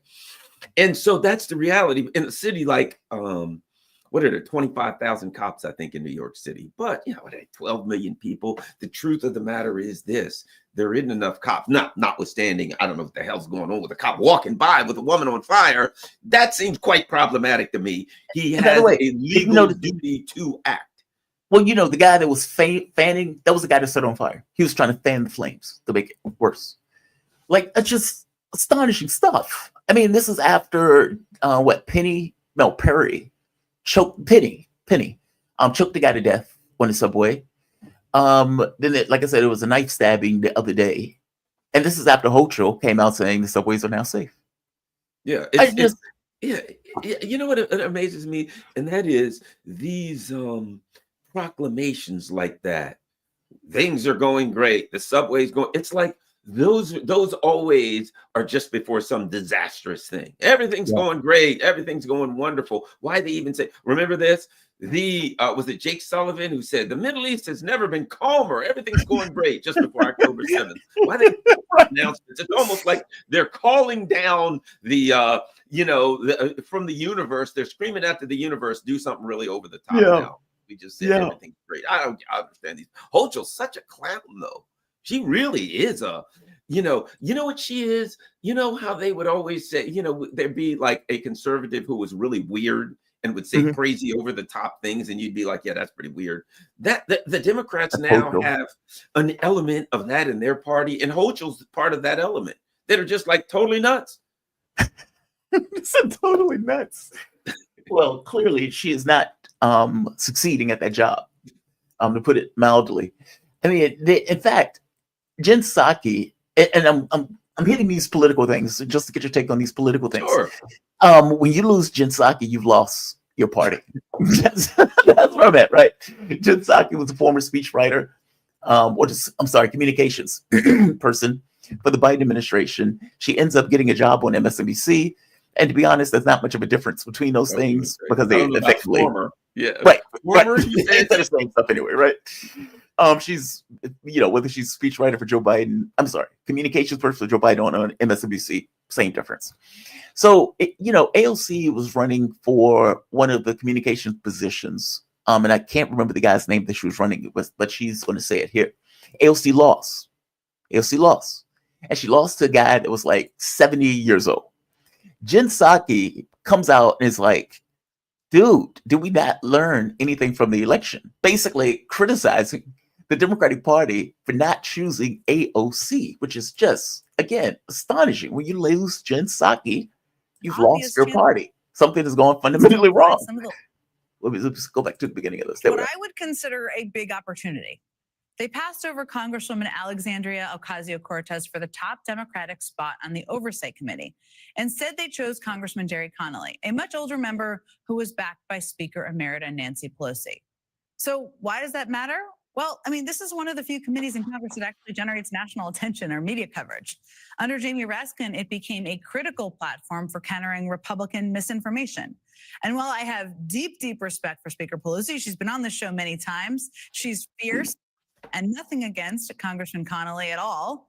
This felt like an obvious chance to apply some of the lessons we should have learned from the November election, right? Instead, Democrats passed over one of the youngest, most media-savvy members of Congress for a key leadership public role. Right. Is she right? Meaning, look, I have my issues with AOC. I did video after video putting a knife in her for stuff that she's done, either attacking Jill Stein or supporting the war or attacking Tulsi Gabbard. She has turned into just a good little Democrat under Mama Bear's tutelage. And all of this, God, man, it's such a change. When AOC got in, she's like, we need to primary some folks. We need to change Washington. And now it's, we need to fight the war in Ukraine. And Tulsi Gabbard is horrible. And, whatever other random thing the Democrats wanted to say. Psaki's point is you're putting an old man into this position where you had the opportunity to put a new face on the role. Is Jen Psaki right? Give me your take. The conversation shows us the decrepit state of the party because it's identity politics. I could mention Jerry Connolly, but yes, I remember when I was putting cameras in a security system in one of the houses that he was building in Washington D.C. years ago. And meeting Really? with, you know, I worked for a security company that did all of that kind of stuff for a lot of very wealthy people. And because I was a former law enforcement officer, they'd always send me out as the point man on that stuff. And That's so the cool. whole lot of names I could give you, Jerry Connolly was one of them. But at any rate, I knew a bunch of people that were good friends with him. The people that owned the company that I worked for. But here's the bottom line. So if I ask Jen Psaki, why is it policy related? No, he's an old white man and she's a young Latino person. Why should they stick an old white man when they said, oh, really? Do you think her policies would be any different? Well, they better not be, because she'd be canned if they were. But what's important is the who's in there, and that we have a diverse, you know, again, it's Hollywood. We need a diverse, strong young woman in there, as opposed to, for the latest superhero movie, as opposed to an old white guy. Why he's got white hair? People will look at him and see, no, we want to. That ain't what people are voting anymore. Donald Trump is an old rich white guy, and you just lost to an old rich white guy. They don't care about that. She's still stuck in identity politics. She's only mad because she's like, look, we can still get away with the same crap that we're doing. We can get away with all of it. All we got to do is stick the right faces in there. People will come watch our Disney movies if we have diverse female superheroes. Oh, darn, they're not here. They're not coming. I don't understand why. They don't get the hint, man. Like, what do you say? Go woke, go broke. Yeah. Is what they're saying. And then they screwing with my Star Trek. It's like Discovery Star Trek, man. I complained, I bitched and moaned so much about Discovery. It sucks so bad. And they seem like every other few episodes, they're crying. They're having group talks. One woman got pissed off because of her pronouns. And I'm like, okay, this is nonsense. This is not Star Trek. Don't give it, like, you screwed over my Star Trek. They recently come out saying Discovery is not part of the main timeline. It was that bad. It was that bad. Stop screwing with that stuff. No, I agree with you. I'm sorry, this is Divergent. I'm with you. I love Star Trek. Get caught in a time loop, and then somebody figures out that you're in a time loop and finds a way out. That's Star Trek, man. They don't. That's what we're talking about. But you made the point, and I think the point is right. It is hard to make any changes when you don't think anything is wrong. It's like the first step for knowing that you're crazy. Like, crazy people don't know they're crazy, and so for them, I don't get it. Everything is great. Kamala Harris attacked Donald Trump. She called him a criminal. She called him, a gangster. She said he was a felon, and I don't see what went wrong. And in that case, she's thinking, we need a young woman of color. That's what we need to have. More identity politics. Yeah, more identity politics, as opposed to, hey, what are the policies that your because I think what it boils down to is, what is the policies, or what are the policies that your party expounds? Meaning, what does your party stand for? And they don't seem to get that part. Like, they don't. They think was the name? What was the committee again that they wanted AOC to be in charge of? It was. Oh, damn it! Let's see. Hold on. I can pull it. Oversight committee. Oversight. Right. You know what? Think about this. Shouldn't her discussion have been, well, they oversee the intelligence and they oversee FBI. Are they doing a good job of overseeing them? Do people have concerns about the FBI or censorship or intelligence operations? Are they propagandizing the American people? What about a discussion about, I don't think the American people want a young, strong female. I think they want somebody who's going to say, is the FBI reading my email all day long? AOC is not going to care about them reading your emails. Right. I'm just telling you, she's not. Yeah, exactly. Democrats are pro-censorship. I mean, like, that's their thing. I mean, like, when they lost the election, what they came out with was, too much misinformation is online. That's why we lost. Like, that's the nonsense that they were saying after the election. I don't get the sense that they're taking responsibility for losing. I just don't. So, yeah, they have a condescending attitude. It's misinformation. What does that mean? That means that the people, these poor, stupid people, have been easily misled because of their little, childlike minds have been misled by smart people. And we Yeah. have to tell them the way it really is, because they're just not smart enough to figure it out on themselves. They're so condescending towards the working class. Yeah. If they were smarter, they would have voted Kamala Harris. That's their thinking. Yeah. These, this is just misinformation. By the way, they do the same thing in Europe. The liberals Oh, yeah. act the same way in Europe. So, man, Garland, God, I always appreciate you. We have a damn good crowd. We have 500 people here today. Wow. So, and they started to pop up when you walked in. So they definitely love you. Thank you for this, man. Garland Nixon. He's a political analyst, writer, and host of his own show, Garland Nixon, on YouTube. You can definitely check him out. His shows are damn good, great interviews and everything else. And again, he's the man that got me in the radio. And you have my devotion and appreciation for the entirety of this life. I will be on my deathbed. Everybody know, if everybody's watching, know Jamarl and I are going to start doing some co-hosting some shows, and we're going to run them on both of our channels at the same time. And we'll talk about, like we are now, we'll talk about whatever's out there, fun stuff, and have a blast. So spread that around a little bit. We're going to be doing co-hosting some shows and combining the audiences of our collective channels together, and having some fun. We're planning on doing that tomorrow, right?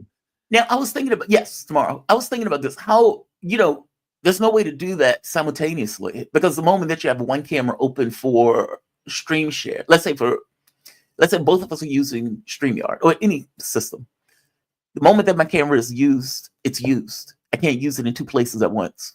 So there's no way for me to run it on my channel at the same time as your channel. It would have to be balanced. Here's what it'll do. Don't worry about yours. I'm going to send you a link ahead of time, right? Click on the link and go into StreamYard. When you go into StreamYard, it'll pop up a little thing that says, "Oh, do you want to run this? Name it," right? And you just when I send you that, you just name whatever you want it to name, Garland and whatever you name it, right? And then click OK and forget about it. Just do the interview with me. StreamYard will handle the rest. When you do the interview with me, StreamYard will take that and it will run it on your channel. So you don't have to do anything. Really? Yeah, it's beautiful. You don't have to do anything. But when you click on the link, a little box will pop up for you to name it. And you name that stream and you click OK. And then you just do the interview with me, just like I'm doing with you. I go in and do it and it'll run it.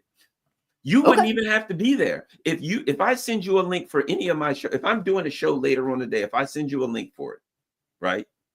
If you just click OK and name it and go on about your business, it'll run it on its own without you doing anything. It's great. So we're going to do some stuff together, and we're going to have a blast, and our collective audiences, and will hopefully enjoy it. And we're going to try to get more people too, where we have like a group of conversation with it. No, I think it'd be good. I think it'd be damn good. What time tomorrow? 1:30, right? 1:30. Yeah, we're gonna do 1:30 tomorrow, unless you want to do a little bit later. But it's up to you. I'm fine. I'm fine with 1:30. Yeah, I'm fine with 1:30. You want to do 2? Would 2 work better for you? 2. Let me see. 11, 12, 1, 2. 2 may work better. Yes. Let's make it 2 p.m. tomorrow. I'll put it in my calendar. Everyone that's watching, 500 people, 2 p.m. tomorrow. Jamarl and I will come on for an hour and we'll have a blast. Look for some stuff to talk about. I'll look for some stuff to talk about. We'll have a good old time. Badass, man. That should be good. Man, I always appreciate talking to you on this. Looking forward to doing that regularly. We'll build our own kind of like collective audience for our show together.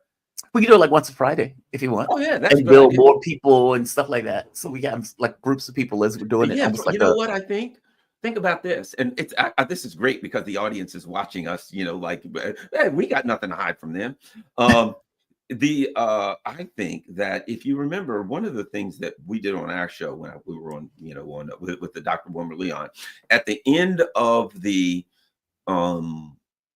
week, we would always do a show and we would say, hey, these are the big stories of the week. I think on Friday, you and I look at like, hey, what's the big stories of the week? And we hit the biggest stories of the week to kind of close the week out every Friday. The weekend roundup. Yeah, exactly. Rick Sanchez used to do that too. We used to bring people on like Friday nights and then just kind of go through sort of story. No, that's a good idea. That's a good idea, especially if we're going to do it on Fridays. Perfect. I'm down for that. I think that's going to be good. Yeah. I think that's going to be good. Dude, Thank you for this, Garland. You have a good right, day, man. man. Merry Christmas to you. All right. And looks like you're really rolling, man. Doing this morning show's really grown. You know, when I first started watching, there wasn't that many people, and now 500 people. Wow, Now it's growing. That's awesome. It's up to 35,700. And I think we put. Oh, I'm sorry, guys. And I think we put on about 4,000 subs. Awesome. It is rough sometimes. I gotta be In honest. spite of YouTube and all of their shadow banning, because that is It's heavy, man. Believe it or not, for me, it's like when we're doing the radio show, you have producers. The producers book the guests. You have to worry more so about getting the stories right, that type of stuff. And then when you do it, you do it all. It's Yeah. like you're booking your guests. You're booking it. Like this morning, one of my guests canceled like 2 minutes before the show started. It's like, God damn it!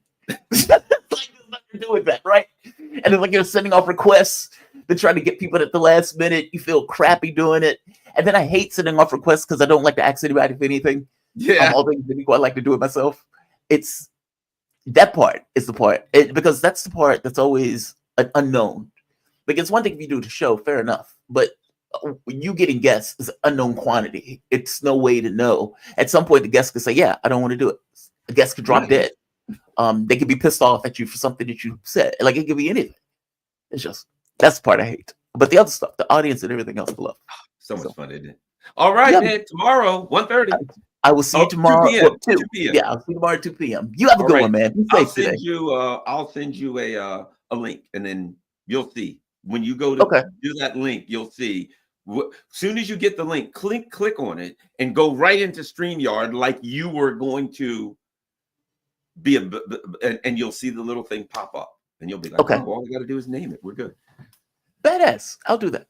All Be right. safe, man. I'll see you tomorrow. Have a good one. All right. We have come to the end of the show. Again, I want to give a shout out to my man Garland.